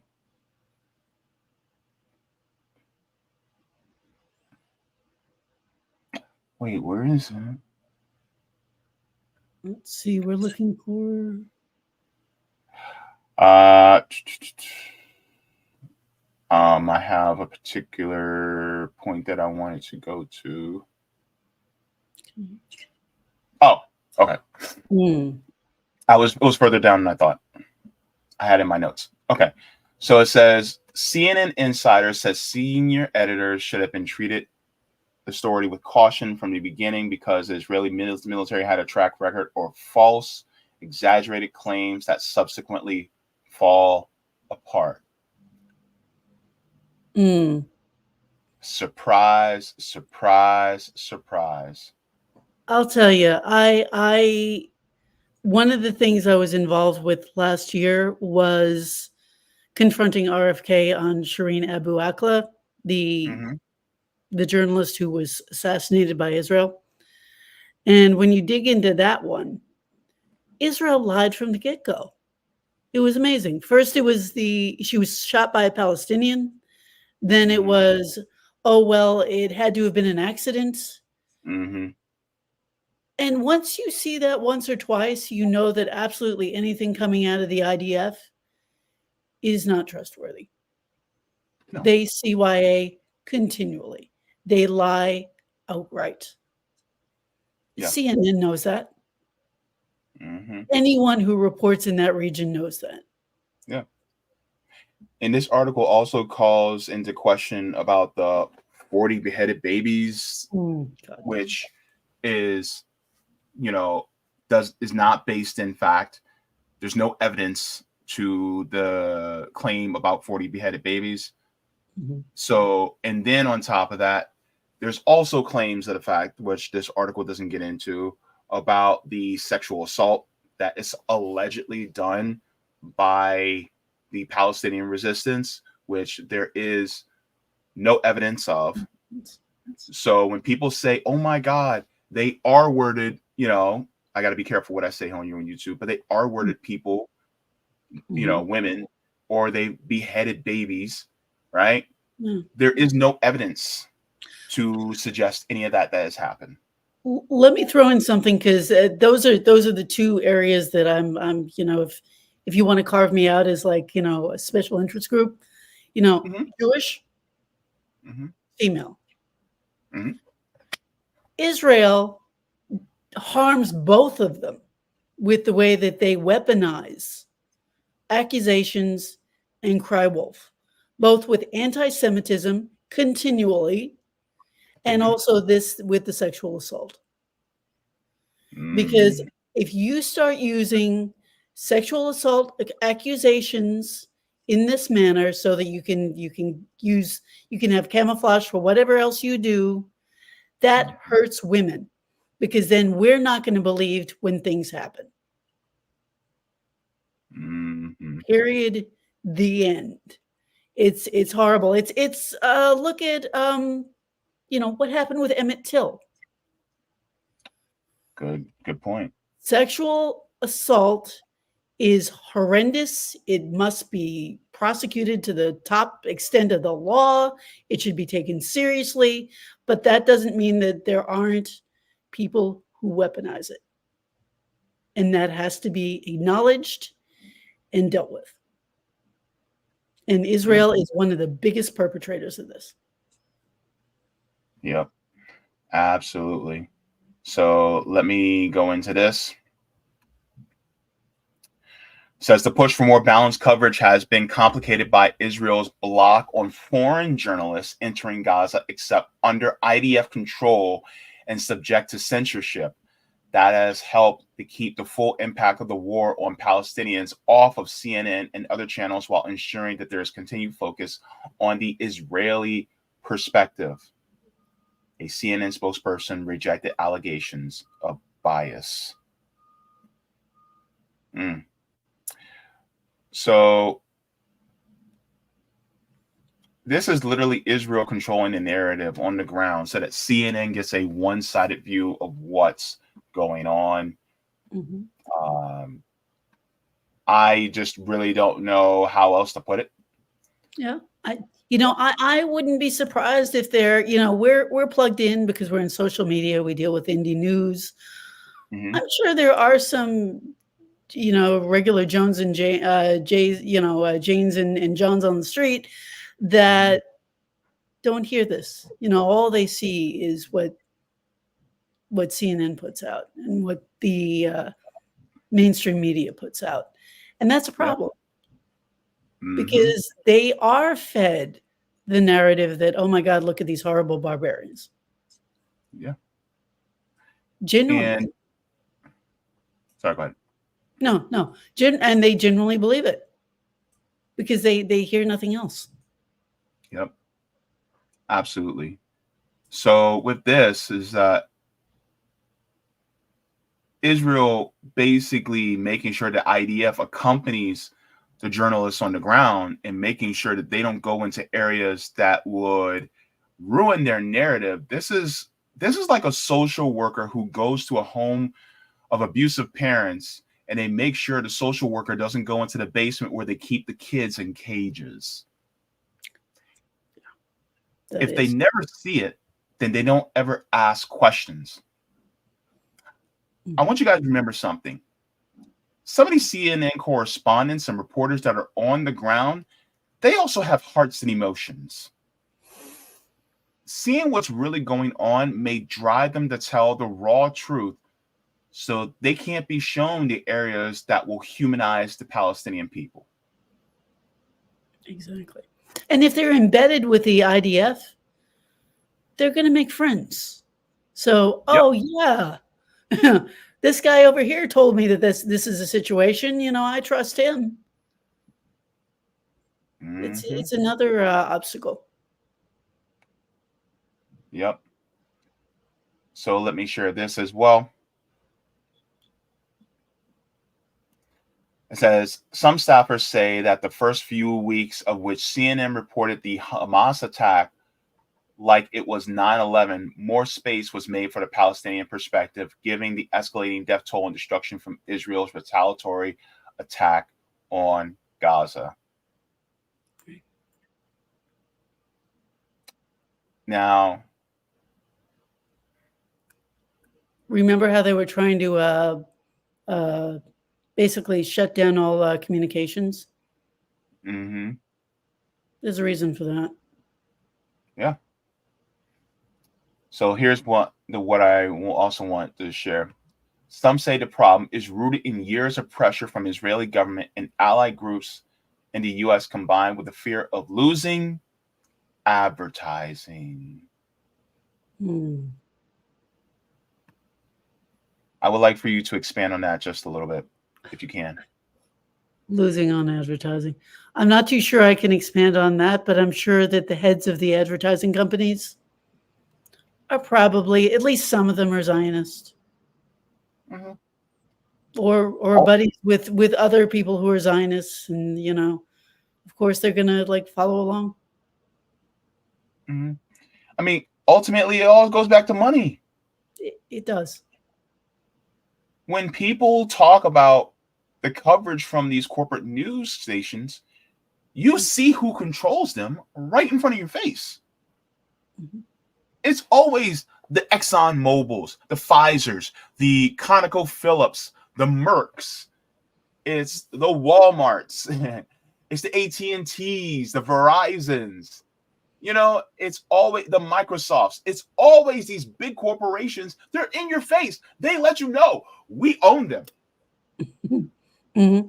It's also, there's that, and there's also the fact that RFK said it outright a while back, which is basically Israel is our aircraft carrier in the Middle East. Mm-hmm. Israel is basically, in one way, a U.S. military base. That's all it is. It's an excuse to be able to go in and control everything else. Mm-hmm. So there's that too. It's empire. Absolutely. I've said it before. As far as it's that attack dog that they need. This is why they have military conscription in Israel. If you are within military age and you travel to Israel as a Jewish person, you literally have to sign up for the military. Mm-hmm. Or you go to jail. Don't have a choice. Yeah. So or you go to jail. Yeah. They're basically, look, if you are Israeli in a military age, you're doing to you what they want to do to us. Mm-hmm. Yeah. And then once you're in it, then you're part of the system. And oh gosh, well, you were involved with it too. So, it's psychologically, a lot of people will go, hey, I've got to justify this in my own mind. How many people are going to buck the system and say, no, I won't be a part of it? You get ostracized. You get jailed. Yep. How many people have the fortitude to stand against that? By the way, I happen to know somebody who served in the IDF. He is very, very, very pro-Palestinian now, and he deals with PTSD every single day. Oh my gosh! I bet. I want to share this too because this is really interesting. CNN's founder Ted Turner caused a storm when he told The Guardian in 2002 that Israel was engaging in terrorism against the Palestinians. I want you guys to know how huge that is. Literally, Ted Turner, the founder of CNN, went up against Israel. Wow. Holy crap. Can you guys believe it? This was back in, this is 22 years ago. Things were a little bit different then. I mean, that back in 87, Reagan stood up against Begin with Lebanon and said, you don't stop it, we're going to cut all your aid. And boop, everything was fine. So things have changed. We better not forget about USS Liberty. Oh, no, we shouldn't forget about the USS Liberty. When Israel literally attacked a U.S. vessel, military vessel. Killed a whole lot of service people. Yep. And you know how just the other day, Biden was saying, oh gosh, if U.S. service people get hurt, we will respond. We didn't respond to Liberty at all. And Israel, you literally attacked the United States. Yes. And they knew what they were doing. There was a flag. Yep. Even CNN's founder saw through Israel and how they were engaged in genocidal acts against Palestinians. By the way, Ted Turner is the ex-husband of Jane Fonda. Yes. Just in case anybody didn't know. So there's a lot more in this article that I would like to share, but this was a kind of a long article. But I do have some concluding thoughts on this. Gaijin Girl, what are your concluding thoughts on this story? There's a lot more details that I didn't get into, but I would like to bring up, for those who don't know, back in the 80s, before the 80s, there was something called the Fairness Doctrine, whereby news had to show all sides of a story. It was required. And Reagan pulled it. I think it was in 87 that he pulled it. And think of how different it would be if CNN, NBC, ABC, Fox News had to platform Palestinians as well. And why wouldn't you? And why wouldn't you unless you were afraid of the truth? Because if it was something that wasn't true, it should be very easy to debunk it. True. I agree. But we shouldn't have gotten rid of that fairness doctrine. Absolutely not. Yep, you're right, Katie. Cue the chorus. Yes, he does. Yes, he does. So here's my conclusions on this. This is why support for independent media is so important.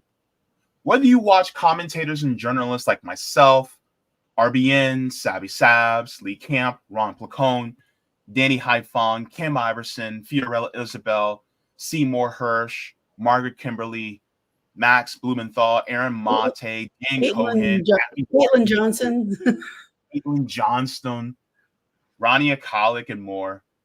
It's important to get the perspective of anti-imperialist voices who consider the facts outside of the corporate narrative.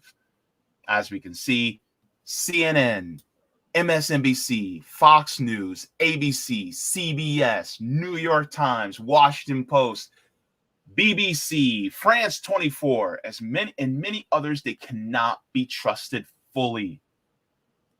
They can give some good news and context in their reporting, but they will always be slanted in a pro-corporate, pro-imperialist perspective. Why?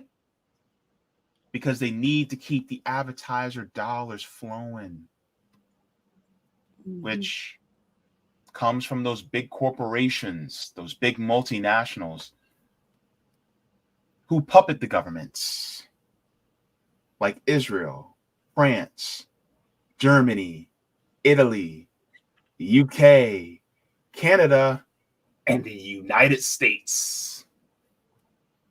We must remain vigilant and not allow our consent to be manufactured by these powers. Did you like the stream? Go ahead and give the stream a quick like. Like twice. Like All right, so let's get to the chat really quick. And I do have one more story. It's a good news story, but I don't want to take too much of your time. Are you good to go for that last news story? Yes, I am. Okay, all right. Good news is always something worth sticking around for. Yeah, definitely. So I'm gonna head to the Rockfin because I neglected the Rockfin. I'm sorry, Roger. Roger's in there like, I thought you said you were gonna come to me first. Sorry. So Rock, thank you so much, Roger. He says, Guys and girl, we need to get behind New York State Senate Assembly Bill S2290A2933 as an amendment allowing us to place our own amendments on ballot for us to ratify into New York State Constitution plus approve New York State laws. Once we do, that then will have the ability to become citizen lawmakers and citizen constitutional amenders. Then we ratify New York Health Act into the New York State Constitution. New York Health Act would make healthcare insurance unconstitutional. Then run another CBI amendment to either municipalize, stationalize, or cooperatize all hospitals, medical facilities, dialysis, etc. into New York State. Change begins in the states. Ensure the general welfare at home first. Then we will have the support to fight the federal government and their donors at the national level, dismantle the empire by making them fight us in all 50 states to divide their resources and financial might. So, you want to respond to that, Gaijin? Oh gosh, I know Roger though. I know Roger. We're colleagues. We're comrades. I definitely think one of the things we need to do is, ultimately, totally agree with them. We need to abolish parties. Completely out, with candidates, even if you have a representative democracy, candidates should be forced to run on their own platforms. It shouldn't be party gatekeeping, because you see what's happened. But certainly, what about direct democracy, which is what we're talking about here? Why can't we as a people get together and within restrictions that allow for a Bill of Rights, say we all as a majority agree that this is what we want and enact it? So yeah, we should push that through every single state legislature that we can. Absolutely. Thank you so very much. Roger continues, says, Gaijin girl, we are going to go hang out again when Sabby comes to town again for her birthday next month. Have one of those gangs all here meetups, trying to get Case Blue Lorenzo. It has been a minute. It says, Jay, at the RFK event, I wanted to knock Shmuley. Wait, hold up. I got to be careful what I say, Roger. Yeah. I wanted to Shmuley and a couple of others in that room the F out. He said, when they came at Gaijin, they booed JVP, Jewish Voices for Peace, booing peace. Like, right? Like, how? Like, look, hold up. How in the hell are you going to boo this lovely person here? Come on. Butter wouldn't melt. Well, okay, that's not true because I'm from the Bronx, but still. What? You can't boo her. They booed peace. They booed Jews. Jewish Voice for Peace. Y'all some evil. I'm trying not to. I'm trying not to cuss. This is a family show. I'm trying not to cuss. And get on my damn nerves. And may I add, since we brought this up, it's been how many months since that happened, and RFK has still not sat down with JVP. And I put out the demand again, demand that he do, because if he doesn't, that's proof he has no respect for Jews. He's just using them as a shield. I see what you did there. Mm-hmm. That's accurate. All right, let me go into some other chat.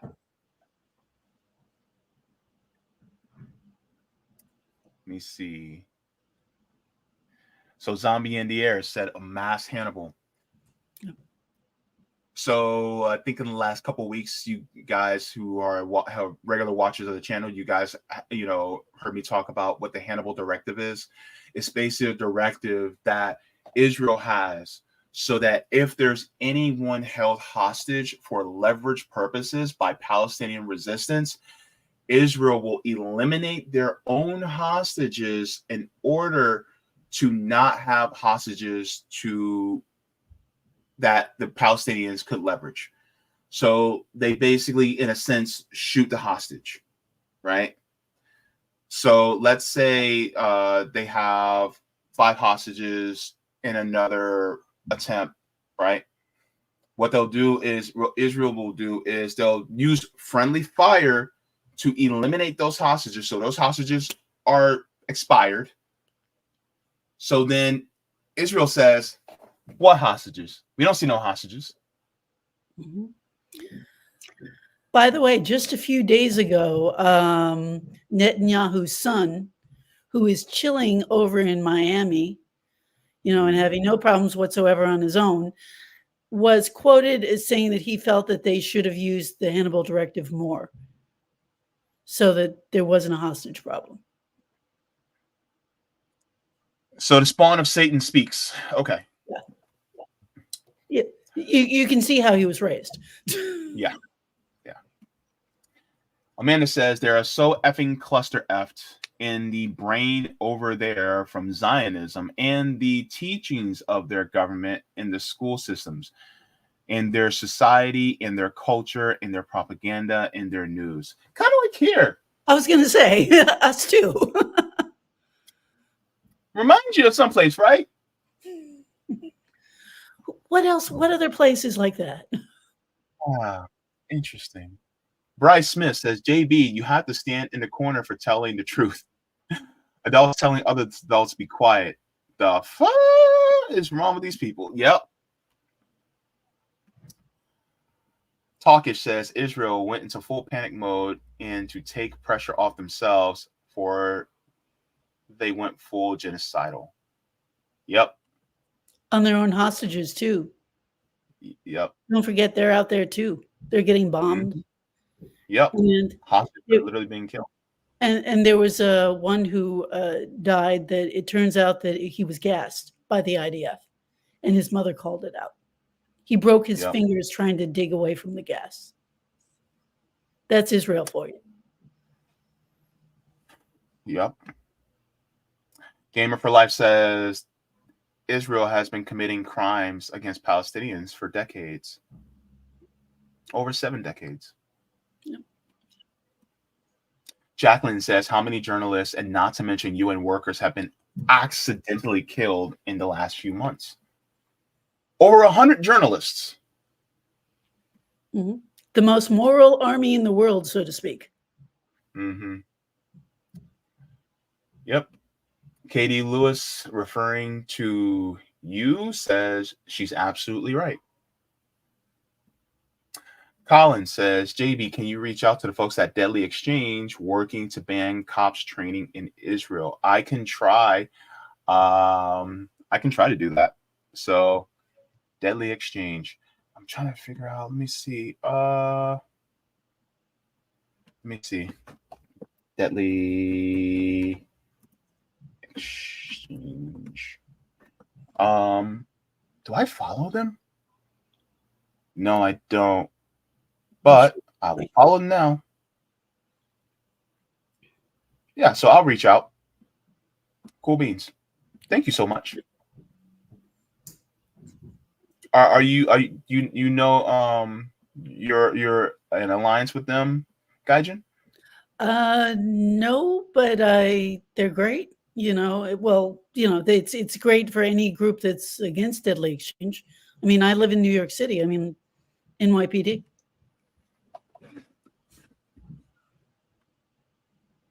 Okay, thank you. And then we have Adam says, a young Israeli man ran over a police officer in Miami the other day and got let go. Yes, I saw that story. I didn't get the report on it. But yeah, he was the son of an Israeli diplomat. And because of diplomatic immunity, he got off. Oh. Crazy how that happens, right? Yeah. It's crazy, man. Oh, that case several years ago in the UK with the woman who ran over the kid in the bike. It was a State Department or something like that, and she got off. I'll end with this one. Katie Lewis says, crazy how we haven't from many of the free hostages. other than the Botox lips girl that cried about a child not giving her candy. Botox lips. Look, Katie, I'm done. I'm done with you. I'm done. Wait till we meet again. I'm gonna say that Botox lips girl. Is it Botox or Right, is it something else? Yeah. Can you imagine me with Botox? Oh Lord, don't imagine me with Botox. Coming here with a bunch of soup coolers. Anyway, so let's go to our last story. So this is going to be some good news. I cannot wait to get into it. So, good news from Connecticut. We're talking about medical bills, baby. Let's get into this. I cannot wait. So, let me make sure I have this ready. All right. So, shout out, first of all, to More Perfect Union. More Perfect Union does some great work on the ground. They do some great reporting. I appreciate you guys for what you do. And so we're going to get into this. So there is the governor of Connecticut that has done something really good. Now, as you know, I am post-duopoly. I do not subscribe to the Democrats. I do not subscribe to the Republicans. I am an independent. I believe in third parties and independence. But when somebody does something good, I got to call it out. I got to say they did good on this one, right? I got to be fair, right? So let's go here. So it says Connecticut Governor Ned Lamont says his state will purchase $1 billion of residents' medical debt for just $6.5 million. Then he will cancel it all, abolishing medical debt for 250,000 people. This is the first time a state has forgiven medical debt at a massive scale. Let's get into it. Gaijin, some good news, baby. That is good news. That's all right. I wish it was national, but good news. Good news. Why you're canceling medical debt now? This is not something they did because they were spending too much money. This is something because they got hit with a medical emergency. They should not have to, suffer twice, first with the illness, then with the debt. Medical debt is the #1 source of debt collection in the U.S., greater than credit cards, utilities, auto loans, and other sources combined. Did you guys know that? I didn't. 500,000 plus people go bankrupt from medical debt every year. Yeah, I got medical debt. You best believe. Crazy. All right, let's continue. Almost 20% of American households carry medical debt, disproportionately impacting Black and Latino families. The state anticipating 250,000 residents will see their medical debt cleared. Lamont announcing he's leveraging a $6.5 million fund from the American Rescue Plan Act of 2021 to cancel $1 billion in medical debt by working with a nonprofit organization that buys and eliminates debt at a fraction of the cost. So when we're talking about something like this is a great use of federal funds. Yes.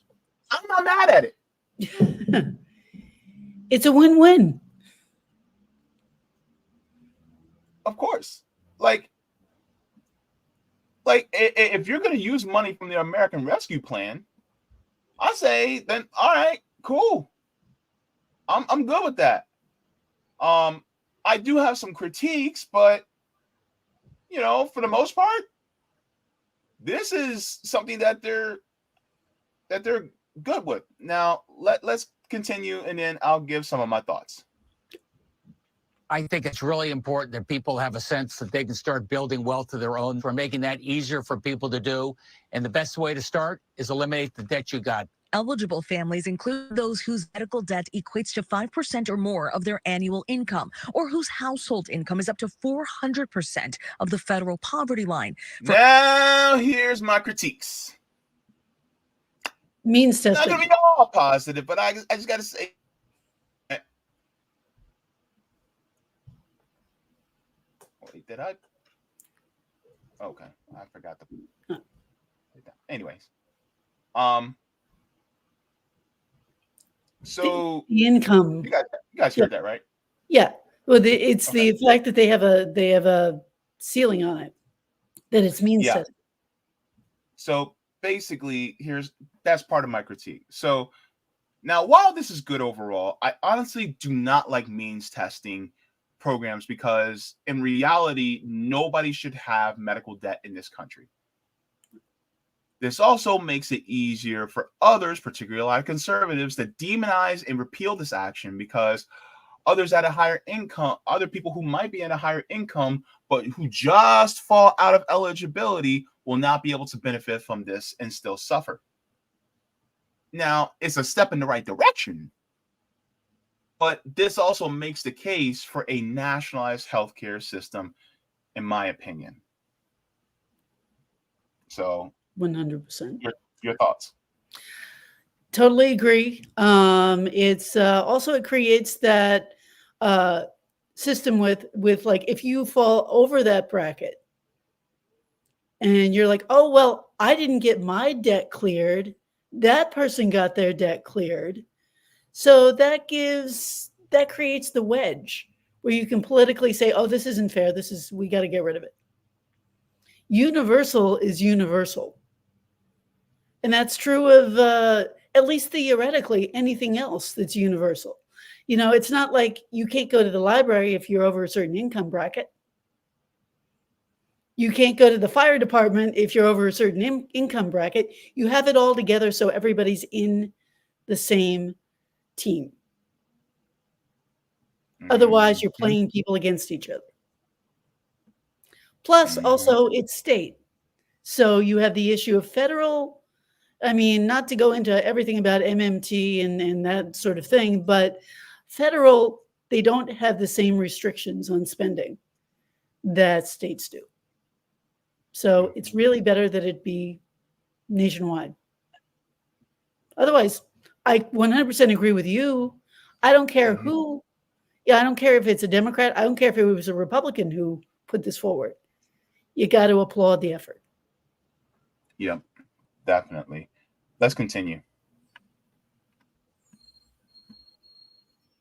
For a family of 4, that's $156,000 a year. This is really welcome news to so many families in Connecticut. There's no application process for those who want to participate in Connecticut. It's automatic. And in cities like Chicago and D.C. who have canceled debt, the amount per household has ranged, guys, from $25 to six-figure amounts. Guys. So that is what's going on. This actually goes over what they're doing to cancel medical debt. I did talk about canceling medical debt from groups before, but I would like to go over this as well a little bit so we can talk about it. But I do have my thoughts as well regarding this. Let's just get into it. Medical debt is the #1 reason why people go into bankruptcy in the United States. The growing crisis of medical debt in America. More than 100 million people are saddled with healthcare debt in the U.S. That's larger than the economy of Greece. Almost anyone can end up in medical debt. You can have insurance and you can end up in medical debt. You can get sick and be brought to a hospital that's outside of your network and you can end up in medical debt. Being a leader in government is a tremendous opportunity to address, historic wrongs. We can prevent someone from getting evicted because they had medical debt, from choosing between paying their medical bills or putting food on the table. And it's incumbent upon those of us in leadership positions to use this money wisely, to invest it wisely. And I'm very proud of the fact that we're leaders in the elimination of medical debt.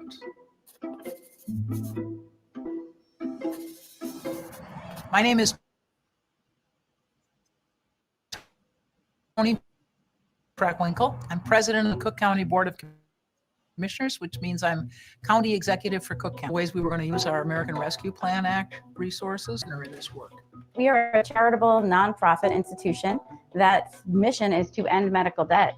We were founded by two former debt buyers who knew the debt industry and knew that you could buy debt for pennies on the dollar, which is why $1 relieves over $100 of medical debt.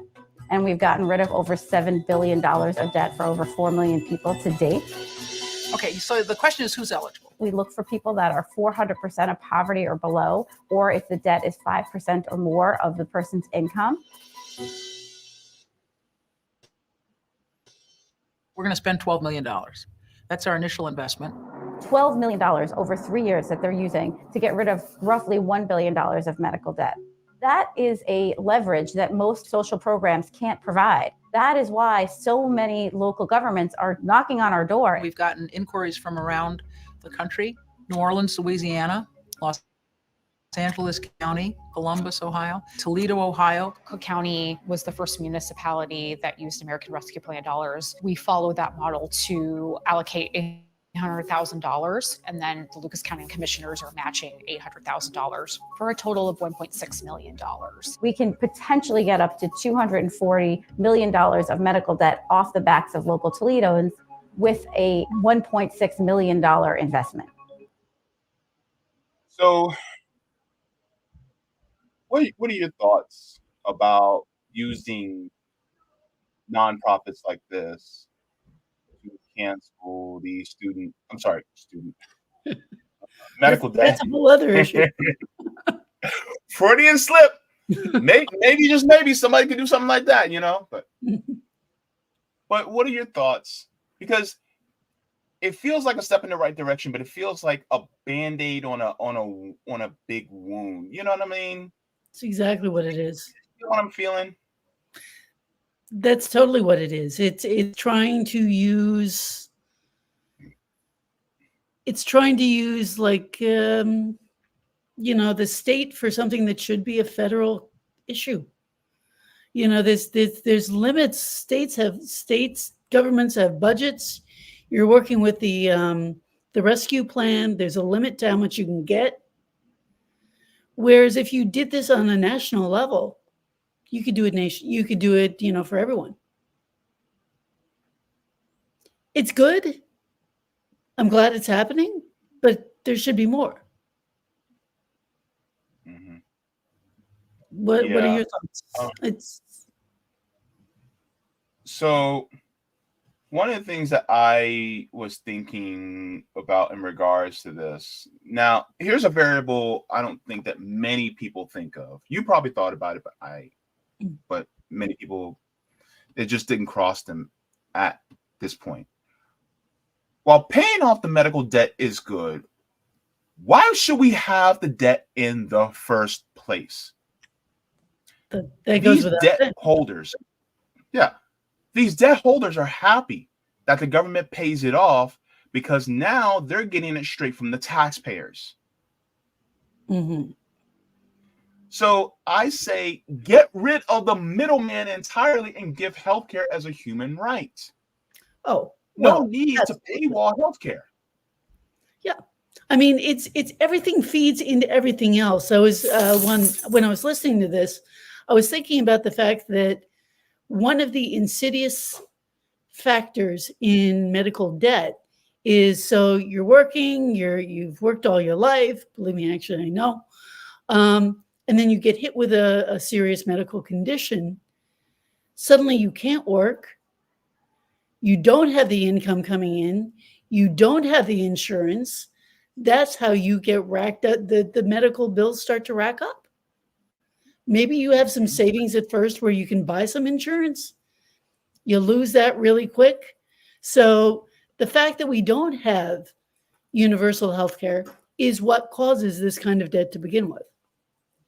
And the fact that since there is no universal health care plan, there's no negotiation of prices. So the prices are inflated. Yep, absolutely. There really is no need to paywall healthcare. No. When you get rid of that paywall, then you won't have to cancel any debt at all, and your citizens can lead healthier lives. Mhm. Now, also think about the mental health burden that this lifts. Imagine not having this weight on your shoulders in the first place. Mhm. I mean, You know, by the way, also, and let's get back to that too. Sorry to cut you off.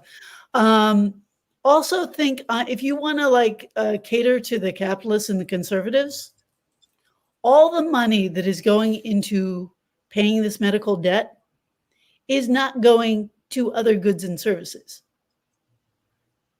So if you have universal health care, that stimulates the rest of the economy because people have more money to spend. Yep. Yep. And the thing is like paying these holders of debt, like, yeah. So the debt was sold to them on pennies on a dollar, right?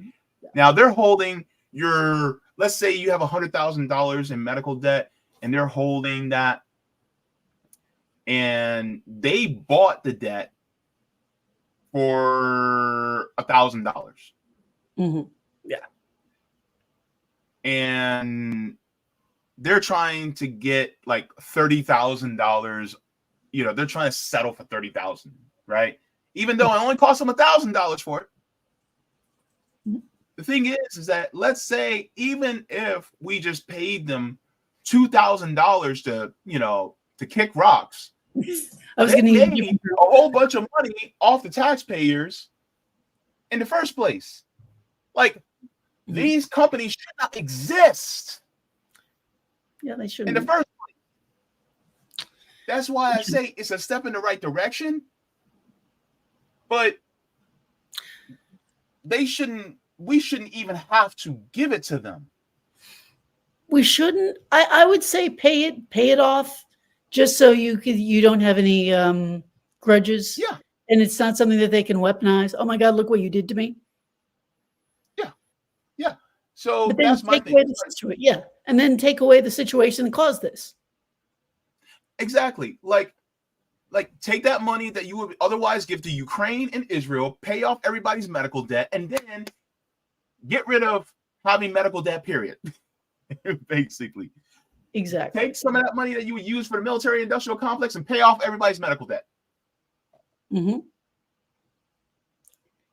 And give people homes. Does that sound like a good deal? And take care of homelessness too, but that's another topic. Oh, of course. Of course.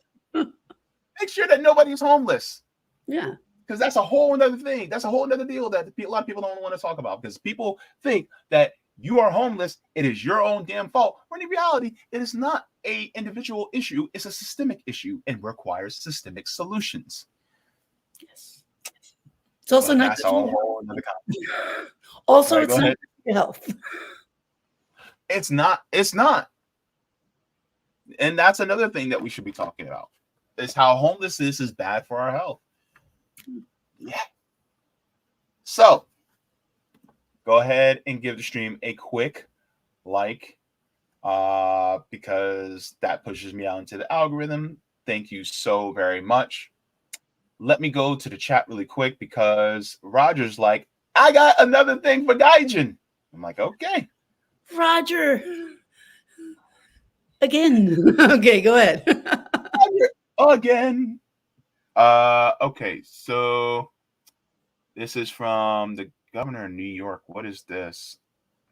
Governor Hochul signs legislation to protect the patients with medical debt. Okay. Let me share this really quick. What you sent me, Roger? Roger just be sending me stuff. He'd be slipping stuff under my door. All right. Says legislation protects patients facing steep medical bills from certain penalties against their wages or property. part of 2022 State of the State goal to protect New York's consumers and improve financial health.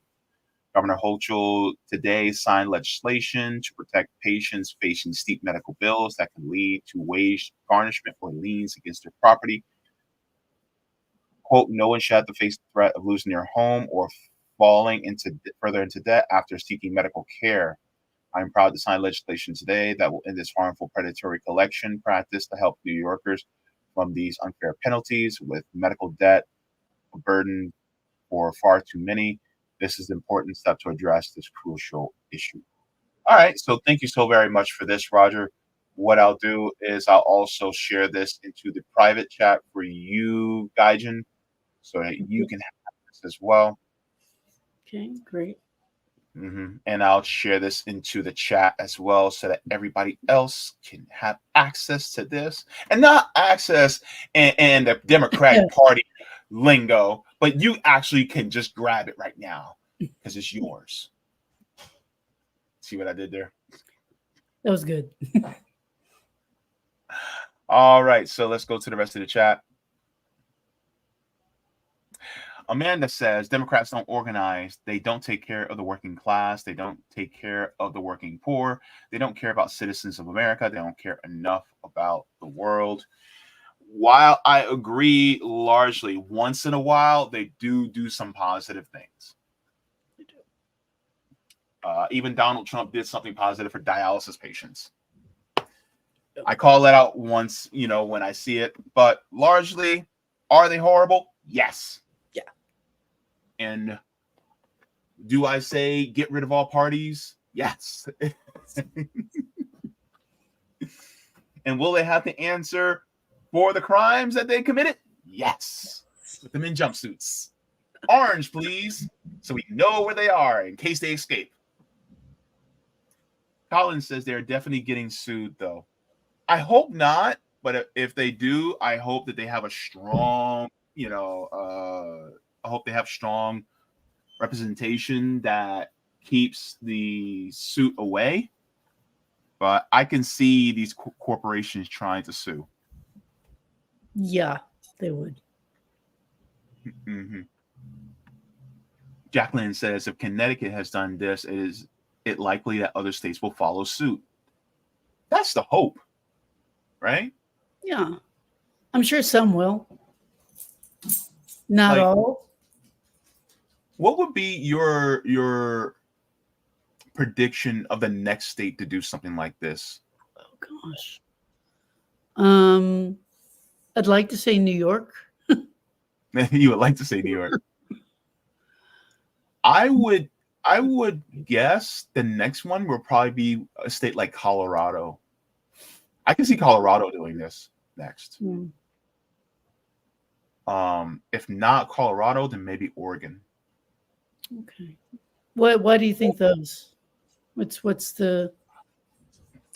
Because number one, they're blue states, which means I feel like they're more likely to follow suit, to copy. But another reason is they have lower populations, so it's not going to be as big of a burden on them to do it.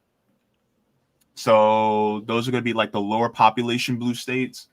I can see them doing that. And then on top of it, they seem to be more on the progressive part of the spectrum. I mean, that word has lost more meaning than ever, but I can see them trying to do that, especially to garner more sympathy from Democratic voters to say, look, hey, we cancel your debt. Don't vote us out. Look how much we love you. Yeah. Yeah. DC says MMT is silly. You can and should fund beneficial programs for citizens by reducing funds from wasteful programs, agencies, departments, which encompasses most of the federal governments, in my opinion. You can. It's not mutually exclusive. And MMT isn't a policy; it's a way of describing how currency works. Basically, yeah, that's from what I've learned. But I mean, why not prioritize the citizens first? Absolutely. I mean, I don't see anything wrong with prioritizing citizens first. So, and then taking and by prioritizing citizens, I'm not talking about corporations. Take those subsidies away from the corporations. Take those tax benefits from the corporations, and also make it more beneficial for corporations to become a co-op, so that it is more beneficial for the citizens first, and then also some national industries like oil. I'm sorry, like the fuel industry, the energy industry, industries like the healthcare industry. Nationalize it. Just nationalize it, because we don't need to have it in the hands of profit. Yeah. So yeah. Yeah. Amanda says, I wish RBN could actually raise politicians. Like, how can we get politicians who give a damn in charge of politics in America? We must improve America. We want to change the world. We have to improve us. Politicians aren't going to do it for us. That's why RBN is not going to do it. Yeah, it's true. Yeah, it's I put together a meme which I float around all the time that illustrates how the main drive of change is grassroots pressure. Politicians are useful in terms of how they react to that grassroots pressure, but it's not the main thing. You know, either way, it's got to be that we push for change, and then either the government responds or it doesn't. Mm-hmm.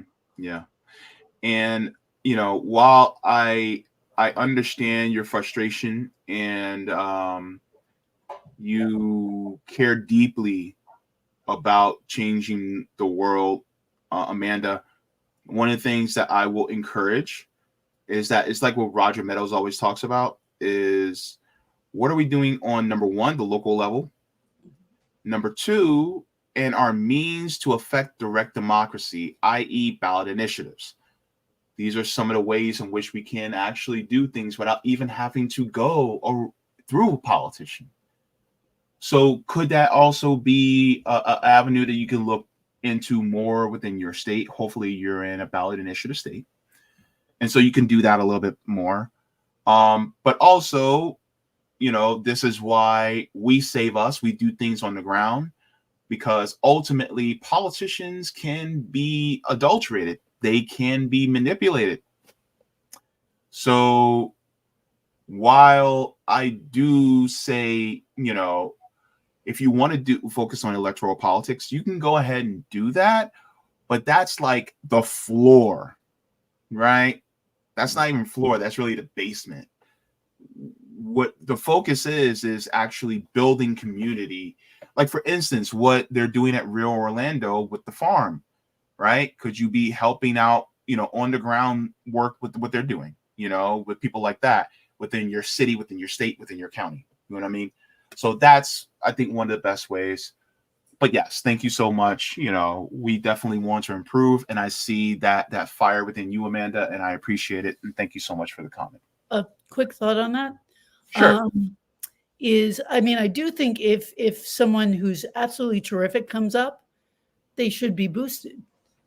Yeah, I agree with that. You know, and third party voting, especially any of the you know, anyone on the left, genuine principled left, you need to vote no matter who gets in. You need to vote because it sends a message. If you don't vote, it just comes across as apathetic voters and they dismiss it. Mm-hmm. So voting's useful. It's just not the silver bullet. We are. I understand. So Roger says one more on Gaijin Girl and Rockfin. So I think I did that already. I thought we were against monopolies. Sorry, Roger. Oh gosh, I love you guys with your banter. So let me go into this chat a little bit more because I think I have just a couple more. Let's see.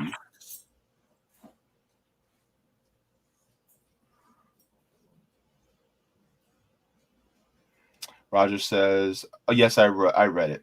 Says I pick up disabled passengers so now they need my help. Oh, Roger. You helping out people like me. All right. So, and yes, Quantum Alchemist, I definitely agree with you. She is a great guest. Gotta bring her back. Gotta bring her back. Let me check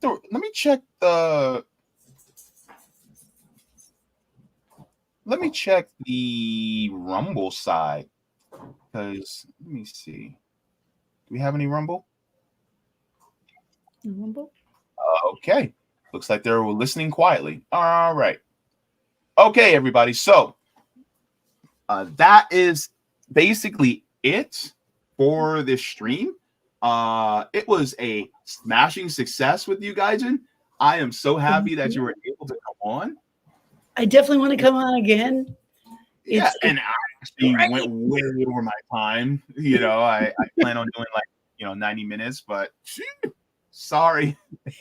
Yeah, I remember you saying 90 minutes a while ago. Yeah, I was just like, yeah. But it's so good that you were able to stick with me, and I appreciate you staying on. It really means a lot, and we got to get your perspective, which was amazing. And so, if you can let everybody know like what you got coming up, and where they can find you as well. Oh gosh. Well, there's a lot coming up that I can't really bring up yet. With the conflict with Palestine goes on and on and on, and there are actions planned. Other than that, I can be found on Gaijin Girl 2004 for Twitter. And also, you should definitely check out the blog for the Bronx Greens and Bronx Anti-War Coalition. I don't have the URLs offhand, but we can dig them up. All right. Thank you so very much. And please come back again. I would love to have you again.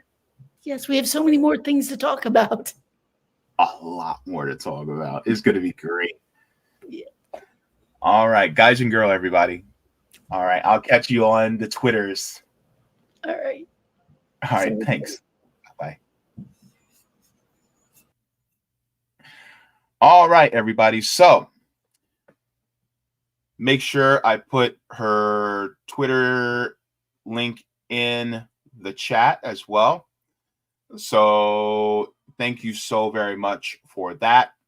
Now, if you guys have not already, go ahead and give the stream a like on your way out, because that pushes me out into the algorithm, and help a brother out, will you? So thank you so very much. Now, what I have coming up later this week. So we're going to be going over our books, because yes, we like books on this channel. We like reading. So I will be continuing Laziness Does Not Exist by Dr. Devon Price. If you guys have not, you guys can go into the playlist and see me reading that book. We're going to be reading the latest in that. Then as well, in addition to, and furthermore, we will be getting into The Will to Change, Men, Masculinity, and Love by Bell Hooks. I cannot wait to finish reading. We're going to go into chapter 2, which is called Understanding Patriarchy. Ooh, that's going to be heavy. We can't wait. We're going to do some lifting up in here. All right, I cannot wait. Then we're going to be going into our book by Menadoma Patrice Some, Of Water in the Spirit. Ritual Magic in the Initiation of the Life of an African Shaman. I cannot wait. You cannot wait to get into this either. I know you can't. It's going to be good. He's from Burkina Faso. See? It's going to be good.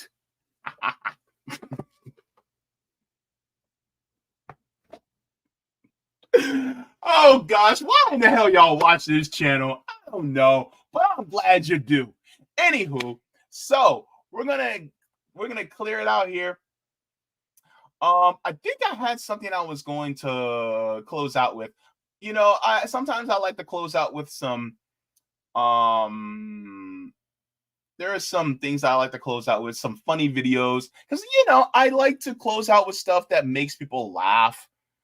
And let me see. I think I had something. Didn't something that I was going to close out with? Let me see.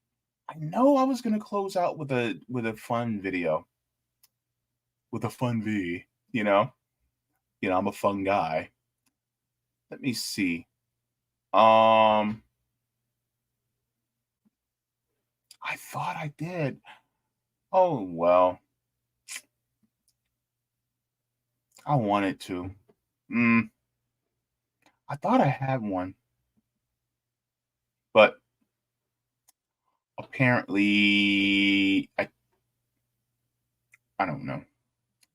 I wanted to, but I wanted to laugh. And I'm not going to use that other one because, well, that was, you can't pull the same gag twice. So I'm not going to do that one. But anywho's, so I am going to close out with this. Water your plants, water yourselves. Leave the world better than you found it. Smoke them if you got them, drink if you got them. Or read something because reading is fundamental. Or laugh because joy is revolutionary. And that's the point of it all. Look, I just want to thank every single one of you for tuning in. Also, thank you so much to Gaijin Girl for tuning in, joining as well so that we can have this important conversation. Also, please make sure to check on your friends who may be disabled because we're going through a lot. And being on disability we're like within a hair's breadth of being in poverty. So yeah, make sure to check on your disabled friends and anybody who's maybe going through a tough time. There are people who are around us who are going through tough times, and even just some kind words can help uplift them. Even if you may have had a disagreement with them, even if the people who are in your lives, you're angry at, just because you're angry at them doesn't mean you still can't let them know that you love them. Make sure to let them know. All right. So do that. And yeah. So take care, everybody. Mwah. I will see you in the next one. Oh, sorry. My bad. Mwah. Forehead kisses to every single one of you. I know you were waiting for it, and you got your kiss on the forehead. So I will see you in the next one. I'm going to quote my mother. Like the farmer said to potato, I'll plant you now and dig you later. Thank you so very much for watching my channel, and I deeply appreciate it from the top and bottom of my heart. If you wish to support the channel further, so I can keep bringing you content that is educational and informative, you can become a patron on patreon.com/Jaybefaunt. You can find that link in the pinned comment or in the description below. No matter what you give, you'll be supporting independent media and education that helps make the world better. Thank you so much, and you can watch more of my content here. Mwah. Forehead kisses, and have a beautiful day.